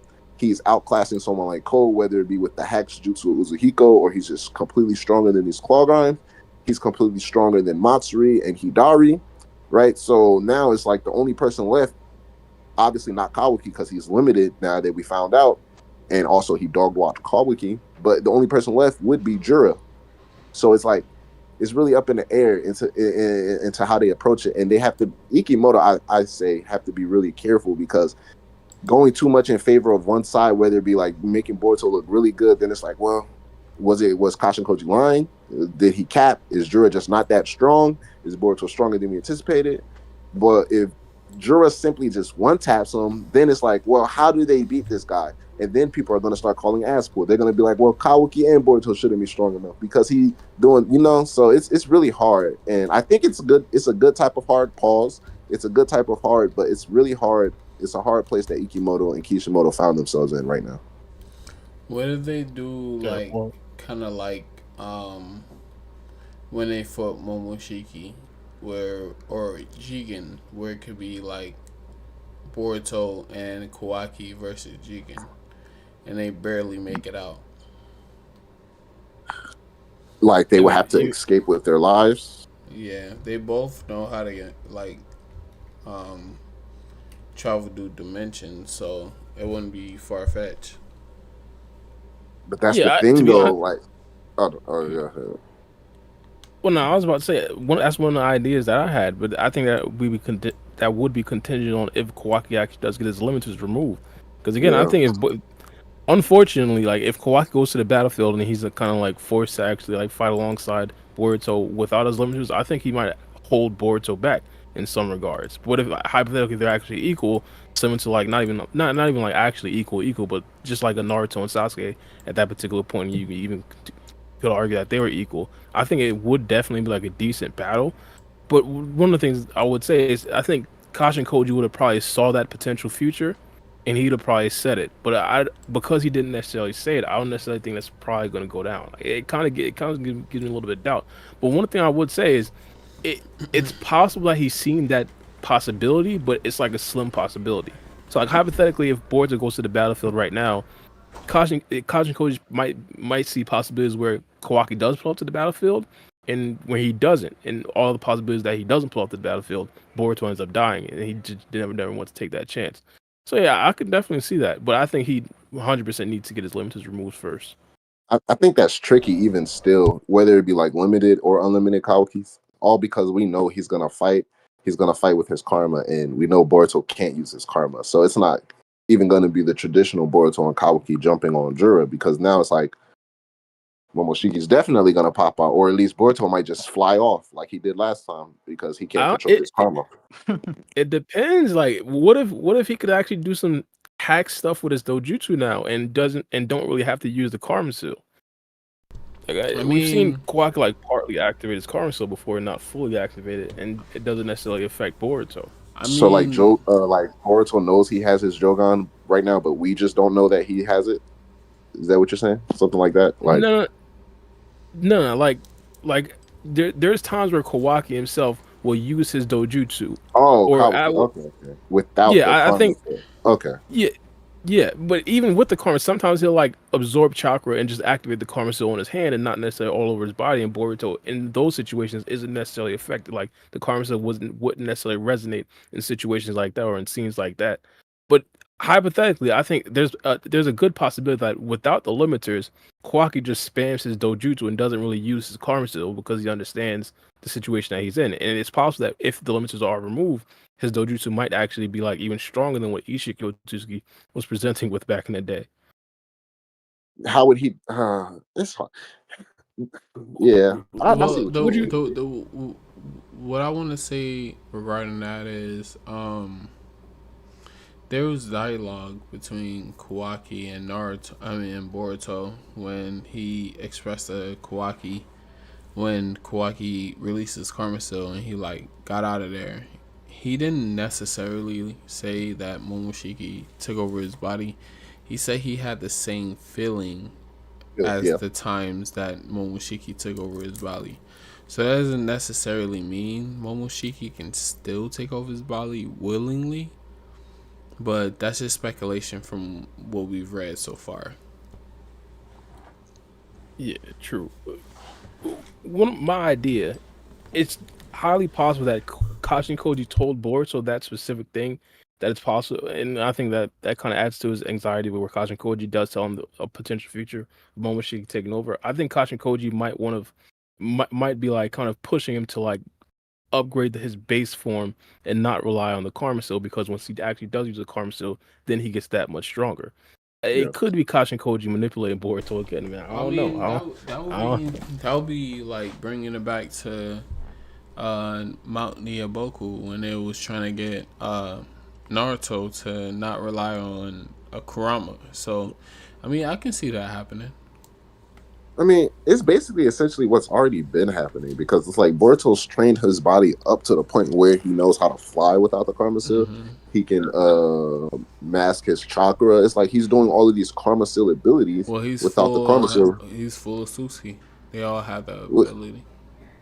Well, yeah, that's the point. So like he's able to inherently master these abilities. Now he became the full Otsutsuki because of the data that was left over and transferred from the karma seal, converted into Boruto's data and turned fully Otsutsuki. But the thing is, he's not activating his karma in order to try to fly, or he's not activating his karma in order to mask his chakra and stuff like that. He can certain things he's doing instinctively. But and when they describe, sorry to cut you off, but Kawaki doesn't use his either to fly. I don't think that's a prerequisite. Sorry, can't talk. Prerequisite in order to fly. Yeah. Nah. I see what you mean with Kawaki, but with Boruto, I'm saying like in the case of like pre-time skip, post-time skip, right? He became fully Otsutsuki, mm-hmm. and he's mastering all of these abilities, right? That Kawaki can also do, and it's never been fully stated Kawaki's full Otsutsuki. They stopped keeping track of his account once they said he was like 82% or something like that, right? But right. Kawaki's body is mostly Otsutsuki, so he's able to do certain things. It's still Boruto tapping. One code statement. What you say? The code. No, I was just saying, except that one code statement About What was that statement? that said him and Boruto are full Otsutsuki. oh yeah. Except for Code, man, code just be messing up everything, bro. I tell Aside you, from man. the code I statement, tell you. right? But every time they've tracked Kawaki, it's always been at the 82%. So I don't necessarily think like Boruto's body being like 100%, 80% really that much of a difference. He's mostly Otsutsuki, but still, regardless of that, him tapping into that Otsutsuki side, mastering these powers without using the Karma Seal, being able to fly, do all this without the Karma Seal, and then the way they described his flying Raijin Jutsu is like he's essentially blending his shinobi skills with his Otsutsuki powers because Kashin Koji said that the older version of Boruto had a hard time mastering, using the karma teleportation by himself. So he figured out a way to just transport his chakra onto Yeah, these metal objects, yeah. and it became an ideal way for him to time space travel. So like things like that, he's able to do that as the benefit of being like an Otsutsuki. So I think for the most part, the story has already been doing that with Boruto. They trained him up as much as possible, and we know that he learned everything that Sasuke could teach him. So it's like he's naturally getting stronger. I think what's left is that he can still possibly hone his skills, and then whether it be he has to unlock the Jogan, learn the Jogan, or he's keeping the Jogan a secret, somewhere along those lines. So I think they already did a good job in showing Boruto being able to be relevant enough without relying on his karma seal, because up until this point it's like we're yearning for it, we're yearning to see what it's looked like, almost as if like we haven't seen it before, right? In part one, Boruto is activating his karma seal any other given problem, whether it's his consent or not, and now it's like we haven't seen it and we're having all of these questions about it, but Boruto is still living up to the hype, and he's able to be a sort of a remedy towards all of these problems that facing, and he hasn't tapped into the karma seal at all. So I think they're doing a good job of doing that already. So Yeah, back those. I did have a quick question for my Kitamaki because we were kind of talking about this raw while he was while he was out. But what do you think the possibilities are that Boruto could like unlock a Jogan in this particular arc? Do you think are you not even looking at that possibility? Is it just particularly Momoshiki time to appear? Or how's it looking? It's so funny that you asked this question, bro. I think I made a video, I think 3 days ago, saying that Boruto will awaken the Jogan. And Bro, in the next chapter, by the way. So I'm definitely on the Jogan train. A lot of people wait. So you disagree. think? One more question before you answer that. Do you think it's more likely that he unlocks a Jogan than Momoshiki appearing? I think it would make way more sense. I don't know if it's more Mm-hmm. likely. I think it would make way more sense.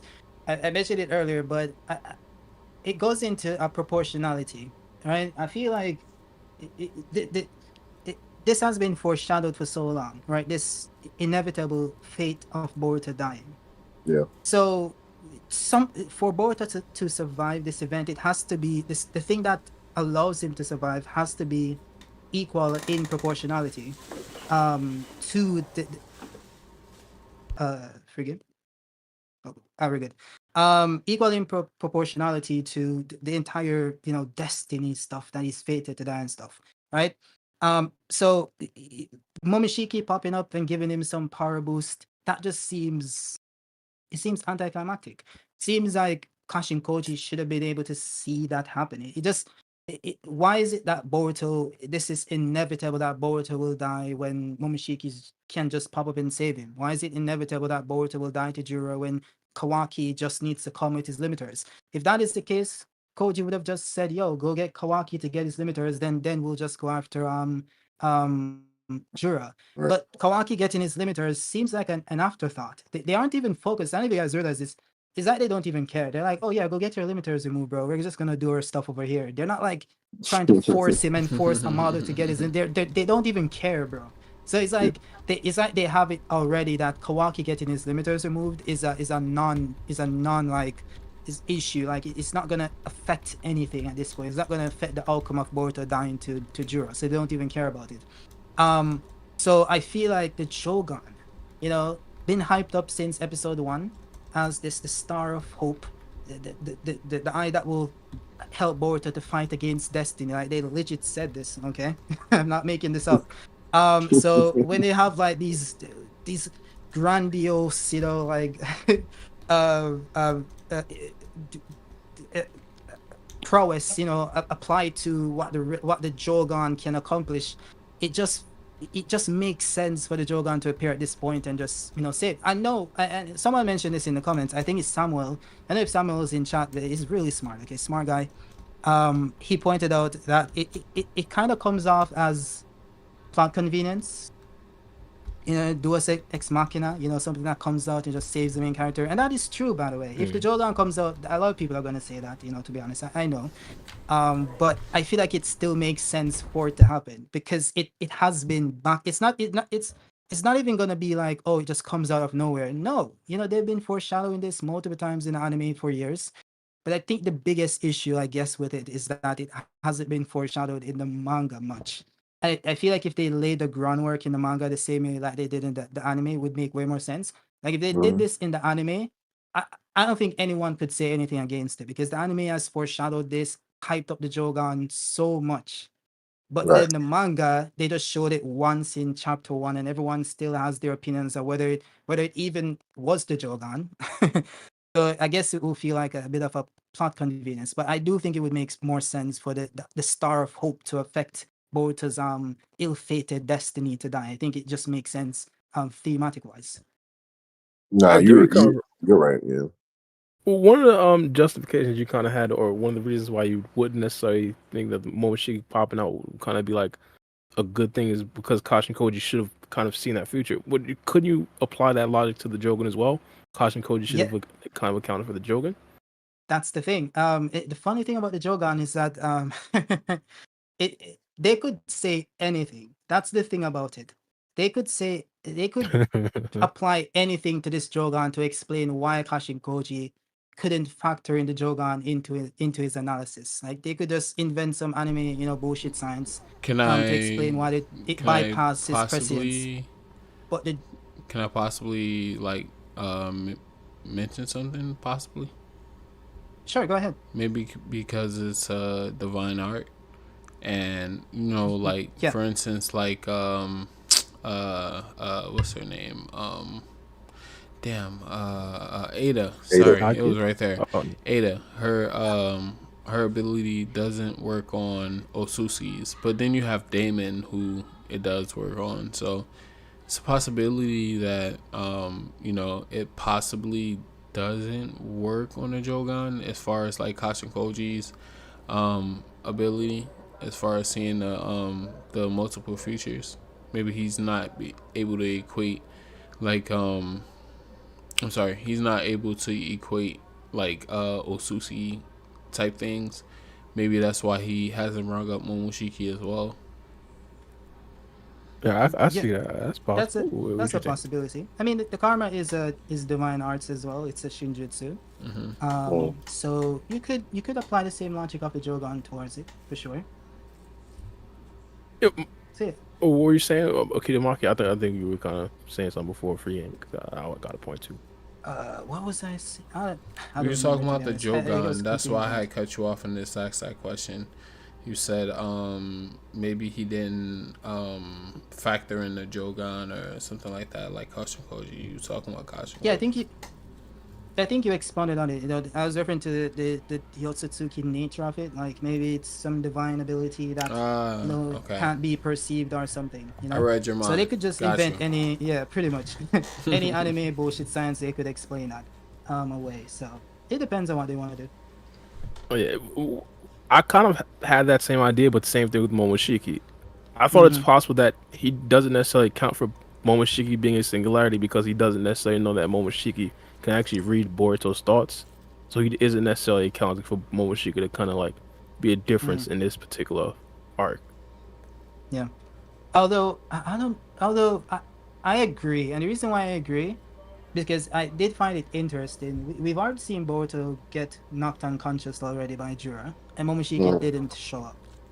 If that didn't Mhm. happen, I would disagree and say every time we've seen in the past where Boruto gets into trouble, Momoshiki pops up, but this time he didn't. So But that was before he was his complete vessel, though. Like, he was still yeah, no, incomplete, so he was trying to save his vessel. As of right now, he can't manifest in his body, and But they still like sharing he that said, body. Well, he didn't hit him with a anything vital. I think if we would have put it in the context of like Boruto was on the brink of dying and there was no saving him, possibly Momoshiki could have interfered in that point and like healed him well, because you know like when he got crushed, Momoshiki took over his body and completely healed him, all his broken bones and stuff like that. So that could be a yeah, possibility. Maybe Momoshiki didn't see like the point in emerging because Boruto that is wasn't true. in any like really life I life danger. I would say that he was because Jura was about to kill him with the second shot. Like he was really saved by Mamushi. Uh, But you could argue that Momoshiki wouldn't know that because Jura is like miles away. right. So He's high as yeah, fuck he's as like, fuck. yeah, he's like, yeah, he's just knocked out. I'm just gonna continue sleeping. So I do see your point. Yeah. Yeah. Well, I kind of hesitate in drawing those reasons, even though it's well found. Like, why would Momoshiki pop out in kind of near death experiences? We've kind of seen Boruto already be in near death experiences, canon wise, and Momoshiki just never really budged, and it never really budged at all. Like, You're I not feel finna like talk they about could him just. jumping into the sea, bro. Yeah, jumping You in mean the Oh like sea. yeah, that, that too. bro? What are we doing, man? What are we doing? Even What are we doing, bro? even in Do manga not. Let's scenarios, not even in mention. Let's manga not scenarios when mention. he almost died. Wait, which one? Even in manga, I don't remember I, that. Oh, in the Ishiki fight. Well, technically he did. Mm. Oh my well, god. Well, he I have to didn't go back die. and He see just got all other knocked times. unconscious. Now he broke his Yeah, arm. he broke Ichiki his said he arm, wasn't Oh, finna. okay. spine, and shit. I broke my leg, and I'm pretty sure I'm still on a podcast with you guys right now. No, but the A thing is that leg he difference in the did pop up spine, though. though. He But did. So that's the what? thing. So My like, spine? I said my leg, but I know plenty of people who broke their arm and they are completely fine. yeah, but Well, he broke I his gotta spine think as back well. and go through. I So gotta it's think back like and go through the lore. I don't think there's ever a point in the manga. No, the anime, I don't even factor that into my discussion because the anime just ignores the karma just to further the plot. Okay, so All right, um, I'm I don't want to go even through. factor that into my analysis. But manga wise, yeah, I mean, ever since the I'm sorry, manifestation bro. part, Yeah, when he came out with Boro, I can't remember a time when Boruto was like near death and Momoshiki didn't show up. literally. When Boro was Even times when he stomping him, wasn't that's the near only death. time.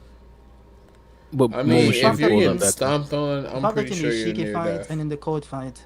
Because he showed up against Boro, he showed up against Cold, he He showed showed up up against against Ishiki. Ishiki, and then he He even showed wasn't up near. when Boruto was. Wasn't near death. He went into the second stage of the I mean, he not had a heart He was attack. no. His literally heart. about to get stomped by Code. He was Yeah, under Code's feet, and then that's when Momoshiki popped up. So I would say that's near death, maybe. yeah. Cold was walking him, all due respect. Yeah. And Boruto, my guy. I've seen people get stomped out before. Was that the first time? That's the wrong time. When he was under Code's feet, he transformed into true essence. Mm-hmm. Yeah, and then afterwards he went Momoshiki. So yeah. Yeah, Yeah. exactly. Well, Momoshiki popped up because he had the heart attack. Like he was still like he was Yeah, in and trouble. he was about to get clapped by Code. Yeah. Yeah. So So I don't So think that's a true. laser Yeah, so beam would Momoshiki does have always brought pop back up. Momoshiki. Yeah, he doesn't always pop up. So I think he'll take a dire But situation. Well, that proves. I mean, that yeah, just proves yeah, that he manga always wise, pops up. manga wise, wise, he looks like he pops always up. pops He up. shows up. Yeah, okay, Those yeah, are all we just went instances through where he does pop up. So it. Yeah. if he gets into a life and death situation, he should. But Well, do we consider the But first time? Do we consider the first time he got sniped? but we also gotta take that's the thing. That's why he said it wasn't vital points. So I would agree that maybe it wasn't a situation where he needed to, since it wasn't a I feel like vital Momoshiki just knows when it's like, yeah, it's time to step in. He I knows. mean, it's you his also body, gotta so you also gotta he should. take into consideration that Momoshiki, when he revived Boruto, he said that he wasn't going to be able to manifest in this body no more. That's why he went that. But That's why he saw that like future, and he said he was going to go into despair, blah blah blah blah blah, and now Suizu No, he was said- going to be able to take him over. Yeah, I he don't could think just he can control his take body. He can't like he can't he revive. said he wouldn't be able to anybody. revive. He can He can control him. He control. did it in chapter 78. He can still control him and take over his body. He just can't like once 78. Momoshiki's original plan is once he revives, like he's not even gonna look like Boruto. He's gonna look like Momoshiki Momoshiki. himself. But Yeah. that plan is out the door now. So So now he now can it's just only look like yeah, Boruto. it's only looking like Yeah. Boruto now. He pretty much explained his plan. He said that he wanted to drive Boruto into a corner to where he just willingly gives himself up to Momoshiki. Lives in the psyche Down of to his that. mind. Mm-hmm. Yeah. Yeah. But There's only honestly, like a case here. Oh, go ahead, man. oh, now I was gonna shift it back a little bit, but No, we're shoot, gonna. no, shoot. I was just gonna say it's kind of like a one-tailed Naruto situation, you know. Oh Like, yeah, exactly like that. Yeah, But I was gonna facts. say, correct me if I'm wrong, Keto, because I think in that and it was the Jogan video you had, right? The yeah. connection was more so for like the monsters descending down would be like the Shinju instead of the Otsutsuki. Was that something you were leading? Because I watched Yeah. the video. I think I watched it while I was driving, so I was listening to it. But like something you were alluding to, like, could you elaborate on that? Oh yeah. I was pretty much kind of going back to the prophecy that Toneri laid out. I think in chapter 15, not chapter, Right. episode 15. I think when he said the gods would descend upon the land and the Jogan's turn will be up then or whatever. Nue, the gate has closed. Nue, blah blah blah blah. That stuff.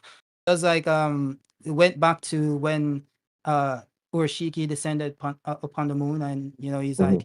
like, celestial being, you have appeared, and Urashiki tells him that, yeah, why stand on formality? We're from the same clan. And he's like, I thought the Otsutsuki was extinct, yada, yada, yada. That implies that, like it's highly possible that the prophecy isn't referring to the Otsutsuki Right. because he didn't think they still existed. Right. So he says celestial being. He didn't say the Otsutsukis. And even when the Otsutsuki's descended, he's like, yo, what are you talking about? I thought you guys didn't exist anymore. So who did he think was going to descend upon the land if he didn't think it was going to be the Otsutsuki? So that's why I thought, maybe the actual gods, which will lead to Sure. the Jogan manifesting again, would be, the Shinju. Yeah. You Yeah. know what's crazy? So yeah, You know what's crazy about that? Sorry, Black. We was talking about this. I think a couple pods ago, when it was talking about Ishiki possibly being the last Osuski. I don't know if Black brought this up or Bar brought this up, but he was like, "I will not let the Osuski will die with me," and he gave it to Cold, devour trees, blah blah blah, become an Osuski god. So that could be hinting towards what you're talking about as well, of them being extinct. So there may not be any more Osuskis, and that'll be kind of sad for the fans, because the fans been wanting like an Osuski war or like a Osuski backstory, which they can still big do. time. They can still do a backstory on the Osuskis, Mm-hmm. but as far as them like appearing in the future of the story, it's possibly not going to happen unless you get that Osuski God scenario, in which I think Right. this is a hot take, and please don't fire me for this, but I think Fire. that don't fire for me this, but I think that Cold is going to be the one that is going to reach Osuski God. Oh no. Oh yeah, we talked about Oh that last Stop time. this, no. Yeah, Yeah. we gotta stop this. Oh my, I might drop Boruto, bro. Absolutely. Well, no, I'm no. not doing that. I'm Yeah, not we doing this. talked about this like a couple pods ago. Yeah. Code could potentially be the cell of Lay this upon my generation, or boat, the Code. cell of Boruto Naruto's next generation. It could probably just absorb Jura and absorb all the other Shinju, and then he Yo, becomes like that we crazy. actually thought Yeah. that was going to happen. Didn't we all think that was gonna happen before the Shinju shit happened? Yeah, we thought Cole was gonna We merge Yeah. with thought the Code was gonna Tails. merge with the Ten Tails. That was a popular I theory. mean, Yeah. it doesn't Yeah. mean like it still can't happen. Yeah, Yeah. I guess I this mean, would kind of be like a stronger version of the Ten Tails, right? Because now we got chakra from all other characters like Sasuke, and Yeah. I don't even I know if think I can that'd be even a bring up my. disservice still, because even like to go to what you said, free game, with the whole Ishiki leaving his legacy, like they alluded. I don't think they gave a definite answer, because it's the fact that there's a conversation around the topic means that there's questions around it, but they haven't given a definite answer whether the Otsutsuki clan is still alive and thriving, right? Or there was only lingering members left and they're operating based off of certain individuals trying to revive the clan to its former glory, because that's the kind of vibe you get from Ishiki. But then the vibe you get from like Momoshiki and Urashiki and Kenshiki is that they're being sent out on missions, and Yeah, they can only be that's sent true. out on missions by like other Otsusukis, right? Yeah. But then when you go to Toneri, to where I brought up some of the points that Keto mentioned in his video, um, it's like Toneri essentially he's under the belief like he's the last living Otsutsuki. The main clan probably died out. Mm. He knows the civil war that happened on the moon killed off his clan, and he's the last surviving member. So him talking to Urashiki, he was surprised, right? And all of that happening isn't something that he calculated for, especially in terms of it being a possibility of a whole nother main Otsutsuki branch clan being out there and them completely leaving the moon branch on their own and making them think that they were the only Otsutsuki. So Mm. all of that tying in together, I think it really works. But for the most part, like because everybody has been on the idea of Momoshiki popping up and being the solution to this possible problem that we see Boruto going to be against Injura, but I didn't really. I mean, I've always been the guy to vote for the Jogan. I'm Team Jogan. I want to see the Jogan pop up. I always believe. I Yeah. never argue whether it was canon or not, right? But those points in Keto's video was actually something that made me start thinking. You know, it actually could be right. The Jogan being in response because we've been dealing with Otsutsukis for years now, right? And if we're gonna go according to the prophecy, right, and the Jogan's eye is supposed to react to the gods descending onto the land. How many gods need to die before this eye activates? You know, so it can't be the Hey, Self-proclaimed. Otsutsuki. hey, You know, that brings me back to a point though. So, all so which right. one? So he said Should that be he more. doesn't want the Osusuki will to die with him, and he Right, told him go to planet and consume chakra fruits and become an Osusuki god. What if that right. Osusuki will is to become an Osusuki god? And they sent Ashiki there to, in a sense, um, complete that goal of becoming an Osusuki god. Like we don't know where he ranks at as far as like hierarchy and the Osusuki like dynasty or whatever you want to call it. So he could either been a rogue Osusuki trying to reach godhood. Maybe that's why he was trying to resurrect and so like in Kawaki and possibly resurrect in another body and do it over and over and over again. Because possibly that was his goal. And that's why Yeah, he left that to Code so Code can reach that godhood and complete the Osusuki will. to be honest, I So think that's the most likely scenario. I do. I agree for the most part in terms of High him man reaching that thoughts. This weed is that good. I'm Otsutsuki gonna will. start getting Nah, this weed when I pod. Great ideas.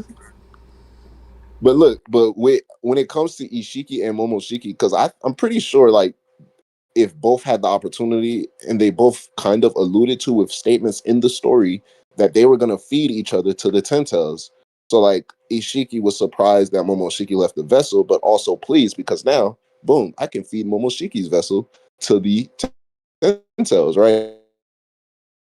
And Momoshiki's plan is to, hey, Ishiki got a whole vessel right here. I could use that and I could take his Tentels. So I don't really think they're operating on the same plane. So it's like they're all trying to uphold the clan, but I do think there's like an overall goal for the clan itself, and it's just possible that each individual Otsutsuki is trying to selfishly propel themselves to that in order to, without a doubt, become the absolute ruler or the absolute god of the clan. Because if it was more camaraderie in the clan and with the mission itself for the sake of the clan, there would have been a point in time where Momoshiki and Ishiki colluded with each other or you know basically came into what's the word something basically rendezvous or you know work together, but they didn't work together, and in fact there was times where they showed antagonistic traits towards each other character as a result of wanting to feed each other's vessels to the Tentel. So I think they're operating individually, and it's definitely more based off of the Otsutsuki or the character itself. There may be like an overall goal or overall history in the clan that maybe all Otsutsuki grow up learning, all Otsutsuki aspire to be, and we're seeing maybe the lingering members of the clan or the rogues of the clan being whether it be like Kaguya, Momoshiki, or Ishiki. We're seeing how they are taking matters into necessarily their own hand and to pursue the overall goal that we know that the clan and the possible elders who may or may not still be alive essentially have. So Yeah, it's like they're I trying to agree. take matters into their own hands. It's like that I dying philosophy in the clan where it's like I feel like there are two branches of the clan like clashing. Like one of them mm, wants to operates like maybe on individuality. They're like, Hmm. yeah, just consume every fruit you get to achieve godhood. And there's this I don't know if it's in the anime or manga where Momoshiki says that the reason why they were sent after Kaguya, again, they were sent, so they had to be sent by someone, Yeah, is because she ate the chakra fruit when she was told to bring it back to the clan, right? Which right. so she's bringing it back to someone. There is a clan. Yeah, So it feels like Ishiki was a rogue Otsutsuki that wanted to carry on maybe an old ideal that we just eat fruits and all that stuff. We don't work as a collective and work right. towards the singular goal or something. And he's trying to keep that will alive. He's trying to. It's like I don't want to draw parallels to the real world or anything. It's like you have people I who do it believe all in the time. old beliefs. Yeah, he can't get out the old Yeah, times. Naruto. Yeah, you can't get out the old times, you know. Hmm. Let's not say it. Ishiki's an But old yeah, head, people and who believe in Momoshiki's Like a old is like YN, older. basically. Yeah, like the old people that rather go to the grocery store and provide a check rather than using their damn debit card. Shout out to the old Oh people. my Yeah. goodness. Chill. yeah. So he can't get out of his old ways, and he's dying. So he's like the one person he can tell to carry on that will is code. So it's like Yeah. carry on the true will of the Otsutsuki, his ideal and shit. So yeah, I feel Yeah. like there is other Otsutsukis out there. But why would he tell Toneri him Urshiki did say to? that someone was watching Well, why would he tell them to devour? Tell him to devour the fruit and become an Osushi god. because Do you think that? because Hold on, real quick. Do you think that you can answer that question too, but do you think that Ishiki deviated from the Osushi clan? no, that was what I was explaining just now. Like he Mm-hmm. he believes in a different ideal, right? He Mm, believes in like gotcha. maybe individualism and all that stuff. Like it's a different faction of the clan who believes they should just absorb and consume every planet in sight and just take the fruits for themselves, while you have the other faction who wants to collect the fruits for a collective effort, which is why Mushiki said, Kage should have brought it back to the clan or something. I Right. assume that Ishiki, even if Kaguya didn't betray him, he would have taken the fruit for himself. It seems like that's what his Hmm. goal was, and maybe that is why she betrayed. I don't know. Yeah, it's interesting, but yeah, I, which Kaguya was supposed to bring it back to the clan, and Ishiki clearly wanted the fruit for himself, which is why he wants to continue getting more fruits for himself over and over again. So it seems like a clash of ideals, and I don't think him telling Ko to carry on his ideal means that there aren't other Otsutsuki. I think he just wants Ko to carry on the ideal that he believes the Otsutsuki should live up to, even if they're not living up to it at this M- point in time. Yeah, I get what Maybe you're like saying. Ishiki thinks he like based off of the way the clan is currently operating, he's like, oh, you guys disgust me. I'm the only true Otsutsuki left. Pretty So that's much. why he's like Mm-hmm. carry on the legacy code because ain't no other real Otsutsuki out here. You know? Yeah, yeah. Pretty Or much. Okay. like I was kind of under the assumption that like maybe I remember we was talking about this a while ago. Like maybe there can be different factions of the Osushi clan. I don't know if you guys are privy to Dragon Ball. I'm pretty sure you all are. But when they did the Brawly movie, everybody was under the assumption that all Saiyans were brutes and they battled and stuff like that. But when you watch the movie, you had like chefs, you had different like type of working people and parents and stuff like that. But So the Sushi clan could have like just drawing the comparison to Dragon Ball Z, a society, they can have basically. like yeah, basically a society where they have a warrior class and then they have like civilians. You know what I'm saying? I definitely do think that's possible. Now this is only if Ikimoto is planning to go out that far into the story, like they branch off into the Otsutsuki lore. I do believe we're gonna see the societal class of Otsutsuki, and he's gonna give us the opportunity to empathize with the clan itself. Mm-hmm. As much as I really do want that to happen, we're getting further and further into the story. I'm getting more on that belief of I can see a future, no pun intended. I can see a future where we just completely skip all Otsutsuki, and the only Otsutsuki we deal with next will be just Shibai, and we just stick with maybe the Shinju, maybe Eternal Affairs with the whole entire Boruto is Hikawiki, Naruto returning, and then ended off with the Kawaki and Boruto beef. And Shibai will be the only other Otsutsuki they deal with. And I can also see a future where we go through the Shinju stuff. They kind of segue us into Otsutsuki lore. We start branching out into the cosmos, and eventually through that Otsutsuki lore, Yes, we then sir. find our ways to Shibai. So it's either And the way. Ten Tails. Yeah, Origins yeah, of the Ten through the Tails and Tensei. all The that origin stuff. of Yeah, the we yeah, need all basically that. We how need how they all that. became the pets of the Otsutsuki. Yeah. What's the connections between the Tentels and yeah, all of that. Just imagine Why if when they eat it, they end the story without explaining anything. that would You're be like, yo, That's make what a, I'm tragic. like. Yeah, They man. get, I'm not gonna like, lie. The more and more we create get your own further, history, man. yeah, I they'll, don't they'll know. they'll release guidebooks at that point. Oh my goodness, Crazy. I'm tired of that. Ain't no guidebooks. Ain't no guidebooks, bro. So, back to the. I know we only got one panel, but like, what do you guys see the outcome of this situation just based off the one panel that we've been presented? Boruto Jura, runs, or Momoshiki pops up. That's what I said. Boruto runs, Or Momoshiki pops up. bro. Yeah. You see. I know what type of person you are. If we about to get what? jumped, Damn. Bar is running. He hightailing the fuck up out of there, bro. Like, If we're in a situation that they're in, I'm 100% running if I'm bored. So Kashin Koji is telling me that if I fight this guy, we're going to die anyway. What sense does it make for me to try to fight Since my guy right the now? Hey, I'm gonna say, yeah, if Jiro wanted to catch Boruto, he could have done that a long time ago. Trust me. how do you Like say? all he has to do is go to the village and nab Himawari. That's all he has to do. Roll the village up. That legit, he's choosing not to do it. Like, But he's he just respects the choosing Hidden not Leaf to bait. Village. Exactly. It's just him deciding not to end Boruto at this point. Like, there's nothing they're doing that's preventing Jiro from getting what he wants. It's literally just him deciding not to do it. So it's It's the like fact that he's just it's learning and evolving. So yeah. That would So have it's been like dope though, because then we would have been like having like a little mini Konoha war with Jura. Hopefully, it would have did it better than Ashiki. Hopefully.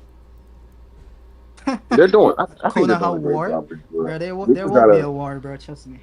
No. I'm not saying like. I no. get what you're saying. Never mind. Bro's just gonna drop one Biju bomb and Yeah, that's it's what Nah, I like a meant. I ain't I gonna genocide. lie said to never you. The G I ain't mind. gonna word. lie to you.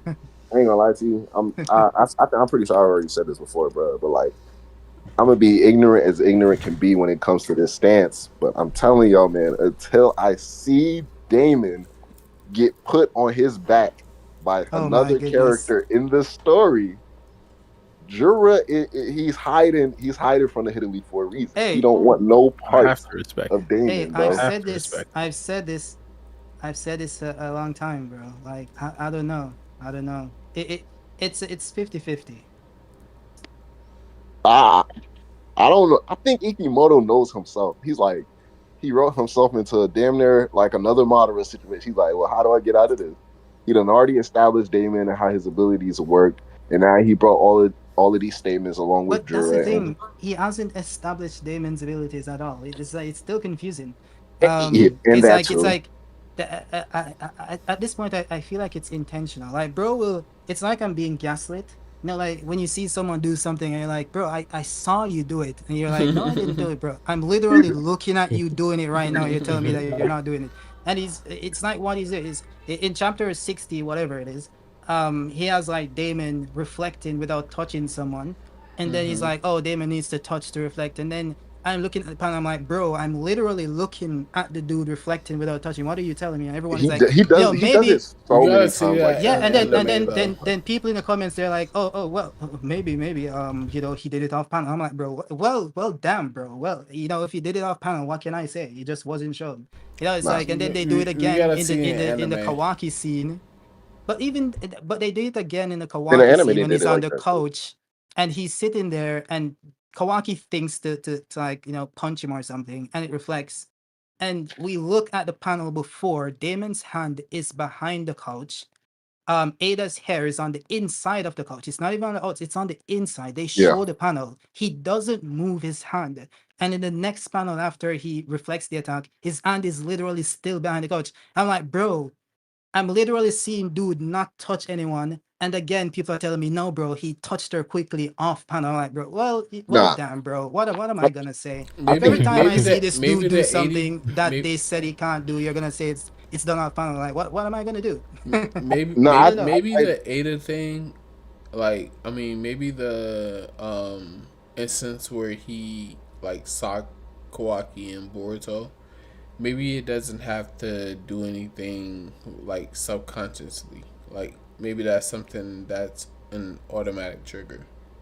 If that's you the thing. have any. So That's the thing. Intent or reflect attacks. Yeah, that's I the feel like they're thing. two different abilities. but check it out though. Like if they have the intent to do it, that doesn't mean that they actually physically did it. So maybe he can sense the intent, and then when they actually perform the action, like throw a axe or something like that, then he has to touch somebody to get it reflected because he's super fast. But I'm That's just trying to give the writers a little slack. that's the thing. So the writers definitely they wrote themselves in a little bit of a corner when they explained Damon's ability, and then they started to showcase it slowly. But over all of the information in part one, it's like they kind of split it into two. So where y'all said, hold on, excuse me. Ooh. Where y'all said with the intent and versus like the actual action. Because if you look, when Kawaki shot those chakra rods, we know those are instantaneous. They appear out of nowhere and he just shoots them out. Damon caught them with his teeth and his hands. He didn't reflect that, right? And then Yeah. we go way back earlier when Damon was first introduced. He's on top of Bug and Code. We know that his claw marks are instantaneous. It's just a natural thing. But as soon as he activates it, it doesn't land on Damon's back. Instead, it lands around Bug, and then the one that would have landed on Damon's back, we see it pops up on Code. I think on his Yeah. face or on his shoulder or something like that. So it's like physical attacks, at least the attacks that can be propelled without thought or at least just instantaneous. Damon can either react to those where we see where he caught those rods with his mouth and his hands, or if he's touching someone in that case, they're gonna be automatically repelled. Now, people can't like I agree with Keto. You can't gaslight me and tell me he didn't do this without touching people because in the instance when he first fought those Facts. guards, he's attacking all of these people, and we see there's two instances specifically in the manga when the one guard with the cannon tried to shoot Damon. Damon's leg was already kicking somebody's neck, so boom, his head blew up. That was understandable. Now Damon landed, and there's that famous panel where he's pointing and he's walking forward, and then it goes back to the other guy. Damon isn't nowhere near anybody. He's not touching nobody. The guy reaches for his axe, so we already know he's thinking about attacking Damon, and we know that he thought about cutting his head off because his head all of a sudden falls off. So it's like when Ada says the stronger you think, basically telling Code, don't think about, doing this, that, or anything to him, because the stronger you think about it, the more powerful the reflect will be. So if you vividly picture a scene that you're about to do to the kid, it's gonna basically reflect onto you. But if it's instantaneous or if it's simply a physical thing that I don't want to just justify it as like something that requires no thought, because we know with the claw marks and with Kawaki's rod, those are just instantaneous movements. So it doesn't necessarily require thought, so that can't be reflected back onto you. But the physical attack itself is reflected back whenever he's touching someone. And then with Kawaki, the two instances with the rods, and then like Keto said on the couch, Kawaki at that point he envisioned himself slapping Damon, and he got slapped back. And Damon isn't touching anybody. So just based off of everything that's been shown and the statements that have already been said, because I think Ada describes it and then Amato describes his ability, and they subtly let us know like he reflects physical attacks with his hands touching somebody, and then he also reflects your thoughts, Intent so your intent. And so basically if you think and you vividly picture in your mind an attack on Damon, that is going to be reflected regardless if he's without touching touching. somebody or not. But Exactly. if somehow you're able to get an attack to go his way, and no thought or intent is behind it, he has to be physically touching somebody in order to reflect that. So I think they Exactly. did it like that to like have a loophole to where it's like you're still going to be able to be allowed to fight him. He can't just reflect everything all times. So like if someone could be like Goku and Master Ultra Instinct, essentially you can try to fight without thinking. So at that And point, then it's that's whether or a not he's But that's and like that's a good thing for the that's like Shinju. that's oh sorry yeah true yeah that's true, but wait for the say that again. that could be a good thing for the Shinju. Oh yeah. Yeah. Because the Shinju operate off instinct, so one could argue that this extend. No, this doesn't necessarily mean that it extends to fighting, because there's meaning like their instinctual drive, and even humans we have it as well. Right. That doesn't mean I can go out and fight someone without thinking, right? So it depends on how far this instinct extends to. And if Yeah, that does you was extend going right to the what I was extent going of to. where maybe the bulk Shinju can do it, then that would be a good counter to Damon. But yeah, That would pretty see much what that would be a good simple way to Lakachi do it. said. To just make it be like, oh, it has to be. You have to do instinct, like an instinct type of way to fight, and that's the only way you can fight Damon. And But Yeah, also, if he's not tough, the thing is though, like I don't want to like make it into IRL type situations, but like unless your body is moving on your own without any type of brain function, you're gonna always have the thought before you do it, no matter how quick the thought is. Like if I'm gonna punch you, I'm gonna think about the punch before the punch even happens. So yeah, of I don't. course. But unless you're Goku, of course, and you have Ultra yeah, Instinct. that's the thing. That's the thing. Yeah, that's why I Yeah, say it unless has to you're be like some Goku. type of ultra instinct type of thing. Ikimoto explains, but then there's ways like we've seen in the story. If you have an instantaneous jutsu, it's like it's But hard to not contradict. what It's not. It's hard to instantaneous not jutsu contradict is yourself it? when you're explaining it. Say that again. No, What instantaneous jutsu have Oh, that's what I'm been? saying. So, like, if you have an instantaneous jutsu like Code or Kawaki, so with the claw marks and with the rod, we see in both They gotta instances, think about it. but in both instances, where Kawaki shot the rods at Damon, he caught them. They weren't reflected. He It's caught it with his mouth, because it's and he caught it with because his hand. I would just assume that Damon was way faster than the rods, so he had really no. I don't think that's the case. Why Yeah, it's not? just he's I think walking. honestly, He's I think the answer is that Damon turned off his reflection ability, and the reason why I say this, is because he says something before he does it. Because when they enter the fight, he's like, "Yeah, I'm good." He's holding on to Boruto. Kawaki tries to he's like no punch more him. The punch tricks. get reflected, and he says, "All right, no more tricks. Come at me again." And I think him saying "no more tricks" is implying that he's going to deactivate the ability that does the tricks, right? Yeah, So Yeah, I'd agree. that could be why he just deactivated it and say, okay, yeah, come at me. We're gonna fist And to yeah. fist. also at the same time, So though, at the he says same that time as he's though, getting that off like of Boruto. oh So it's like he's sorry not Black. Boruto no more. But go ahead. Yeah, but at That's the all I was same saying. time, that would just say that Damon, as far as speed and strength and stuff like that, is stronger than Kawaki, so he can most For likely sure. perceive The rods. the rods. He If I'm not definitely can. mistaken, Momoshiki when he took over Boruto body, he was able to do it. Don't Yeah, quote me he on Yeah. that. was. Yeah, so you Yeah. can make the assumption Damon was too. So, like he We don't need to doesn't. assume. He literally did. No, Oh, yeah, I know for a fact. I know for a fact he's Yeah. stronger. I'm just saying, oh, like in I that said that instant. at the beginning, and y'all said no. Okay, never mind. No, Oh I, no, no, no, no, no, no. no, no. What I said was that I don't think that is why he didn't reflect Yeah, it. that's yeah. I Not that just I saying don't like think he's Oh, stronger. Yeah. yeah, got you. Okay, understood. Sorry. yeah. Not so yeah. Keto was just saying like which I also think it's possible that Damon can just turn on and off his reflection ability.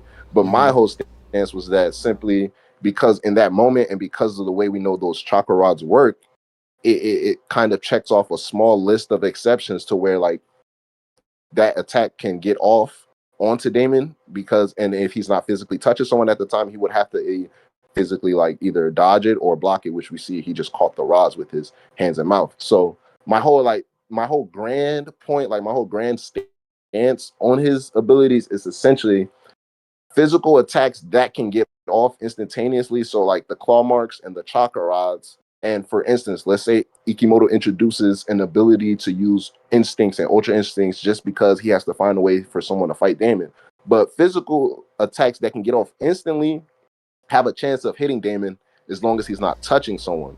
But if you're thinking about it, and depending on how strong that thought is, you're gonna get instantly reflected on that thought. So like with Kawaki and Damon sitting in a couch, Damon isn't touching anybody, but Kawaki actively thinks about slapping him and he gets slapped. And then the instance where Damon is battling the guards, he's walking up to the guard after the guard tried to shoot him. And we know that he was kicking the one guard. He tried to shoot him. The blast reflected back.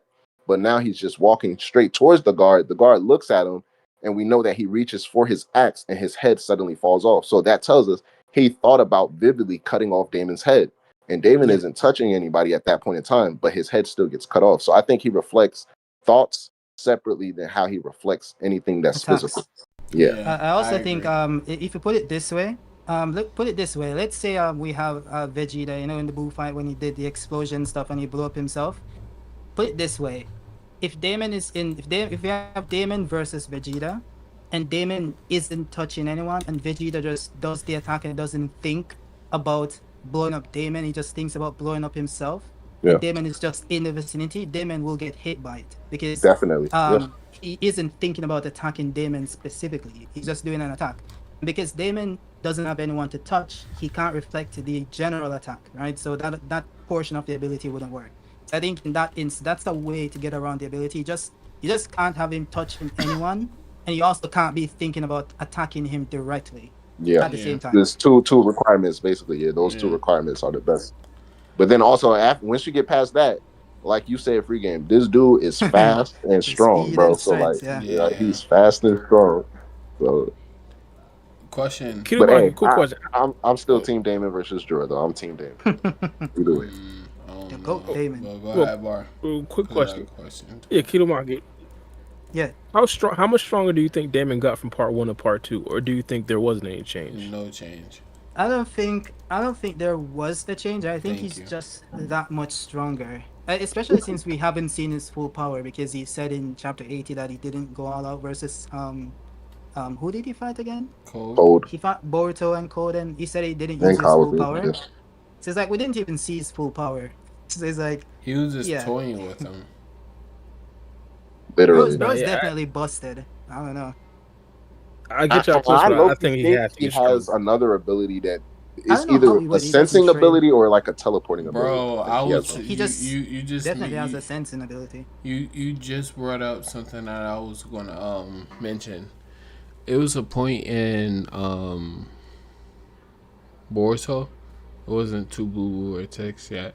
It was Ada when Code was asking everybody their ability, and he started talking, and Ada told him shush. So we only got those two abilities. There's possibly some more abilities he hasn't showcased yet. It has to be. I honestly think it was in that instance, I think what she was telling him not to do is explain how his ability works, because that's what Code asked him, you know, how your ability works. He was trying to do that trial and error. Then, that was when Code was doing the trial and error. And Damon says no. Damon's like, well, and then Ada says, yeah, don't let out the secrets. And then Code is like, maybe you have other abilities. And Ada says something like, you don't know nothing, Code, or something. You know nothing, Code, or something like that. So it's implying that Ada had another ability, which we already found out was omnipotence. Yes. So I think that plot point was already closed off, to be honest. It was about Ada, not Damon. That's a good one. Yeah, I like that. It's hard to say because we know for a fact, like, they're not ninja, so it's not like we should expect more jutsu out of them, right? So in the more traditional sense, that's why I said I think maybe he has like some greater sensing ability, because we know he's the only one who sensed what was really inside of Himawari, and he has these weird ways of guessing what Boruto is doing with the Uzahiko, right? Yeah. Either that, or maybe some type of either he's just really fast, or some type of teleportation ability, because like there's instances where it's subtle, but there's a few, more than one instances where Damon is on panel with somebody and they're tracking him, and all of a sudden they lose sight of him, and they either internally or they out loud say like, what happened or where did he go? And it started when he was first introduced, because soon as Code opened the pod, he was like, there's nothing here. He's like, what the heck is going on? And he's like, all of a sudden he's like, bro, whoa, somebody's on my back. Like, so Damon, I don't know. It's maybe, I don't know if it's whether like the body modification. Yeah, so I don't know. He has to have something else. It could be like body modification where like he can shoot lasers or modify his body like Kawaki and the other cyborgs, or he just has a crazy sensing ability and he stacks that on top of his reflection ability. Or he's like Ant-Man. Yeah. Or nah, that's already Kawaki though. Ant-Man. True. True. True. Well, not to change the subject completely, but I did have a question. We kind of broached the subject on a previous pod, but I did want to hear my guy Kitomaki's opinions about this. I'm one of the guys that never really bring up the fact that I think Amato could possibly be working with some sort of nefarious intent. But the one thing that makes me think he could be an Otsutsuki member is questioning like who's the person who triggered Ada's first omnipotence, Oh, like the enchanting omnipotence. Yeah, I think the clear answer there is Amato, right? He's the Otsutsuki that triggered the first omnipotence. It is. I would say maybe. Or could have been Jigen. you think? I don't think Jigen would have the want for Ada to find love. I don't think he really cared much about that. No, but Amato would be the person who would care You about talking that. about her love ability or omnivore? I don't think Like, Amado would care either. To be honest. Nah, Amato did feel some sort of. I feel like Amato has feelings for his test subjects or his experiments, and he wants them to feel, I guess, good. And I think he'd probably be more empathetic of Ada's feelings if he's seen her wanting to find love. I'd say. But the thing is that I don't think it's more so about, because based on how I read Omnipotence and what happened, it isn't only how what the person that's touching her wants, it's also what Ada wants. So Yeah. it's like Ada probably went in but love. Ada went through, not Ada, Kawaki went through Ada. Ada desired to fulfill Kawaki's desire. Now that's what she wanted to do. So the ability I did think what Ada wanted it to do. I think what he's saying is like the ability for her to have everybody fall in love with her, besides Otsutsuki's. No, I know that that's what he's referring to, but he's asking like what triggered the first omnipotence, because omnipotence is also what gave her that ability. So Yeah. omnipotence in this Okay, case. So I sorry. think in the Kawaki case, he went through Ada because Ada wanted to fulfill his desire. So it's not really about what Kawaki wants. It's more so about what Ada wants. Because if Kawaki Yeah. went to Ada and is like, yo, do this for me, like if she didn't want to do it, it wouldn't happen. The ability wouldn't trigger. So I don't think it really has to do with if a model wanted her to fall in love. I feel like it's more so that if she was in contact with an Otsutsuki and she just wanted deeply to fall in love with someone, it would just trigger. And I'm not even sure she needs to be in contact with an Otsutsuki, to be honest. I feel like the Kawaki thing was just purely coincidental that he's also Otsutsuki. Because it could just be the case that she has the genetics needed to do it. She's just that she can't fully control it. But there are events and sporadic moments where the ability does manifest, similar to just any other ability in Shonen where the character can't control it, but it just happens sometimes. Right. I think that's just pretty much what happened. It's not that she needs to be in contact with an Otsutsuki. But I don't know. Yeah, I think it was stated that like Otsutsuki's, they're the ones who can like control it free will, and since she's Yeah. not full Otsutsuki, she can't really control it. That's why she can't turn it on and off. Yeah. It just happens randomly. What? Yeah. I could have sworn My whole stance on that was.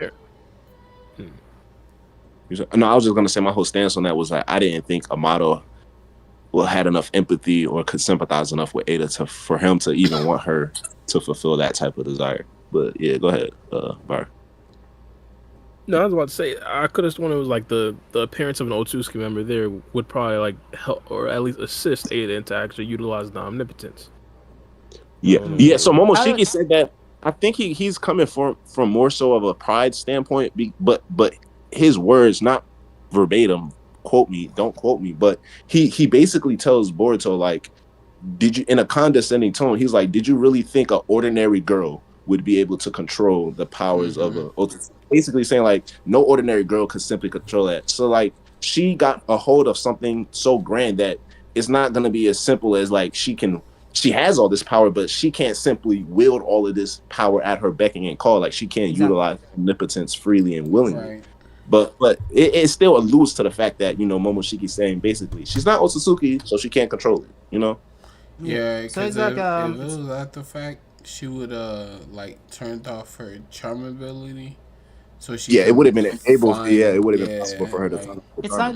not the Renegon in Obito. Like he can't fully control it, but he can, you know, sometimes use some of the ability. Not an exact comparison, but just more so an ability that wasn't meant for the person that's wielding it. exactly. Yeah. But Yeah. they can use it to some degree. While in Ada's case, it's way more extreme because she can't use it at all, and it's just random. It just Yeah. randomly appears. It's So like that's what it Just is. Kakashi. luckily that the one time she used it, it was an ability that bent the whole entire world to her will. So Yeah. she hit the jackpot. It's kind of like um damn fuck, what's his name, the one that had the Sharingan, Kakashi. When he had the Sharingan, he had like limited, not limited use of it, but it drained his chakra. So like he wasn't supposed to have that. Right. Yeah, his stamina wasn't enough to keep up with it, pretty much. So he like get knocked out and shit when he uses the Mangekyo and all that stuff. Yeah, facts. I'm kind of reading back over chapter 79. I don't want to see exactly what she got to say. Who? Is it for he's Sure. describing the omnipotence ability? Yeah, when he's Okay. Okay. I Whatever mean, it yeah, is. basically, I always saw it as like, you know, Ada just used the OP ability of omnipotence to summon another OP ability, which is I call it enchanted, which is everybody falls in love with her. But it was always an unconscious type of thing, and I don't really necessarily think the influence of someone like a model played a part into it necessarily. They did say like based off of Momoshiki's dialogue, it would be akin to like a Otsutsuki needing to activate the ability through her. So it still kind of works in that favor because we know Ada was a cyborg by a model her body was operated on. So there absolutely, without a doubt in my mind, been a point in time where she came into contact with not just Amato, but also Jigen. So there could have been a point in time where maybe Amato's on the finishing touches and Jigen is in the room he sees Ada on the operating table and he's, you know, just analyzing her, possibly like maybe touching her hair or just seeing her pupils or something like that. And at any point in time he came into contact with her unconsciously, that power probably activated. I do believe that she was one of those people who may have like granted that first omnipotence while she was unconscious. So maybe like one day she woke up and suddenly everybody was in love with her, right? Because it can be something where in her dreams or in her deep, like you know how animes do it, where typically when an anime character goes to sleep, they don't dream. They either have flashbacks or they think about the future, right?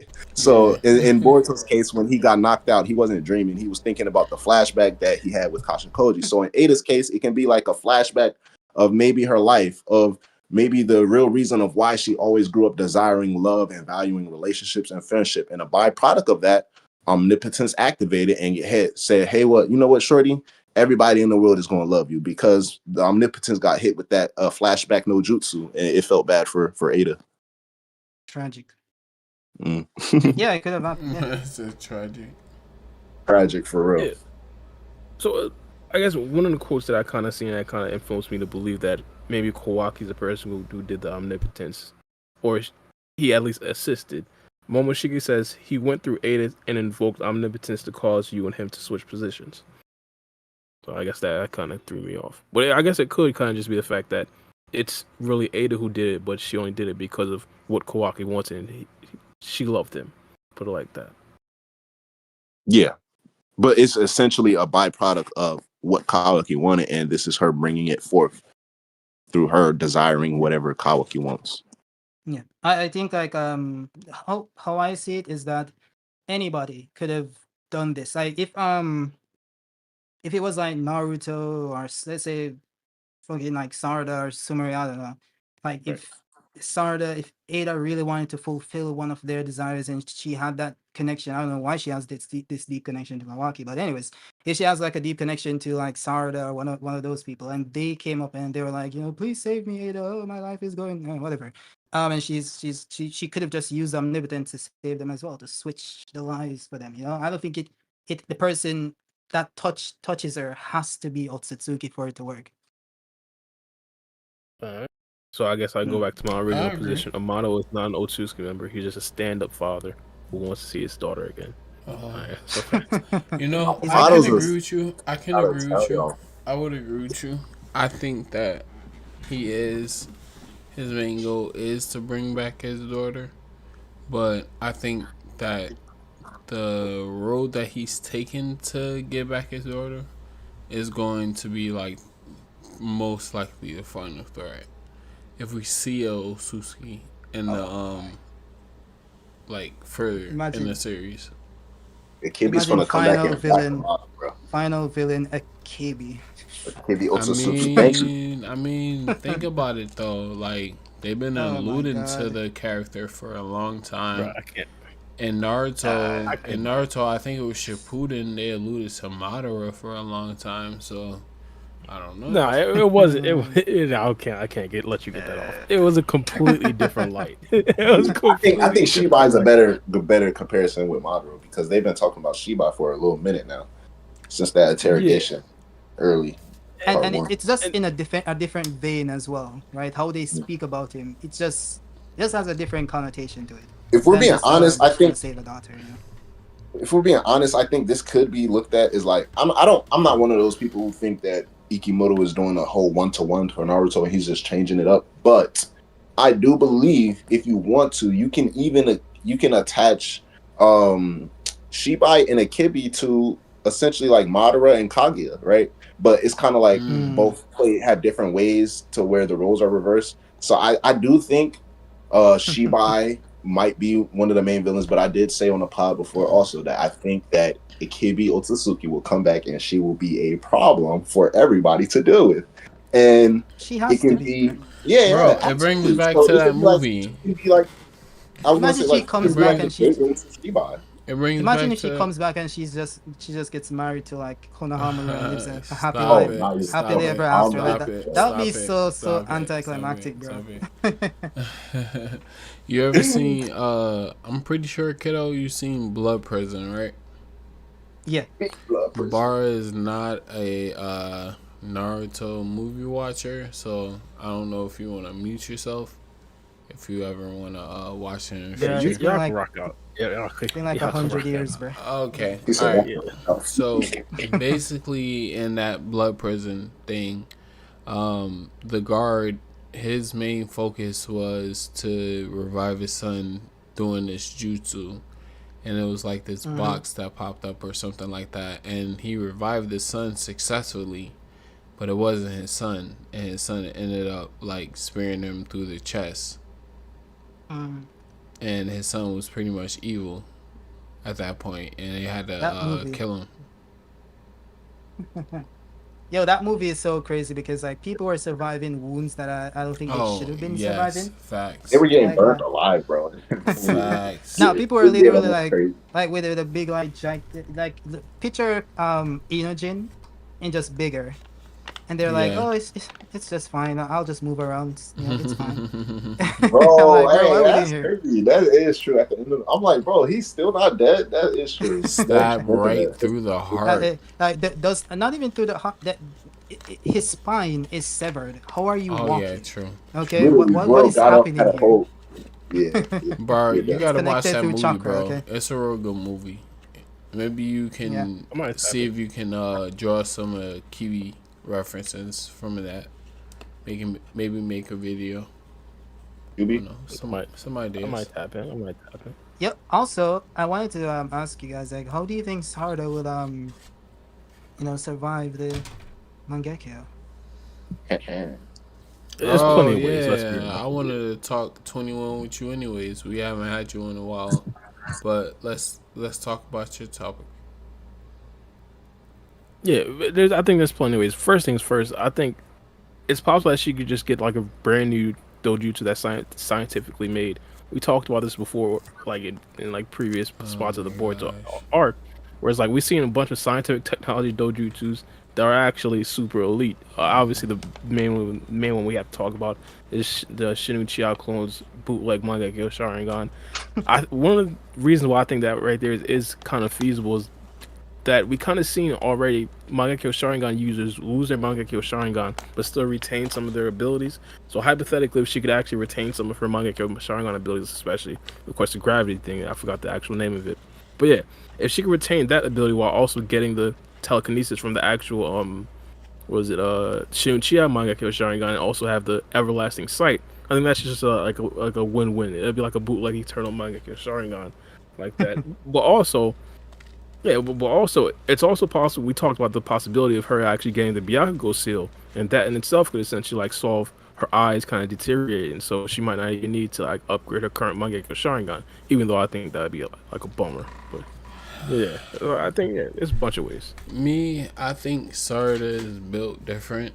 I don't think she's your average Uchiha, just because of like the half breed thing. I don't know too much about what's her mom's name? But Sakura. the Haruno Yeah, I twin, don't know. Yeah, I don't know too much about them.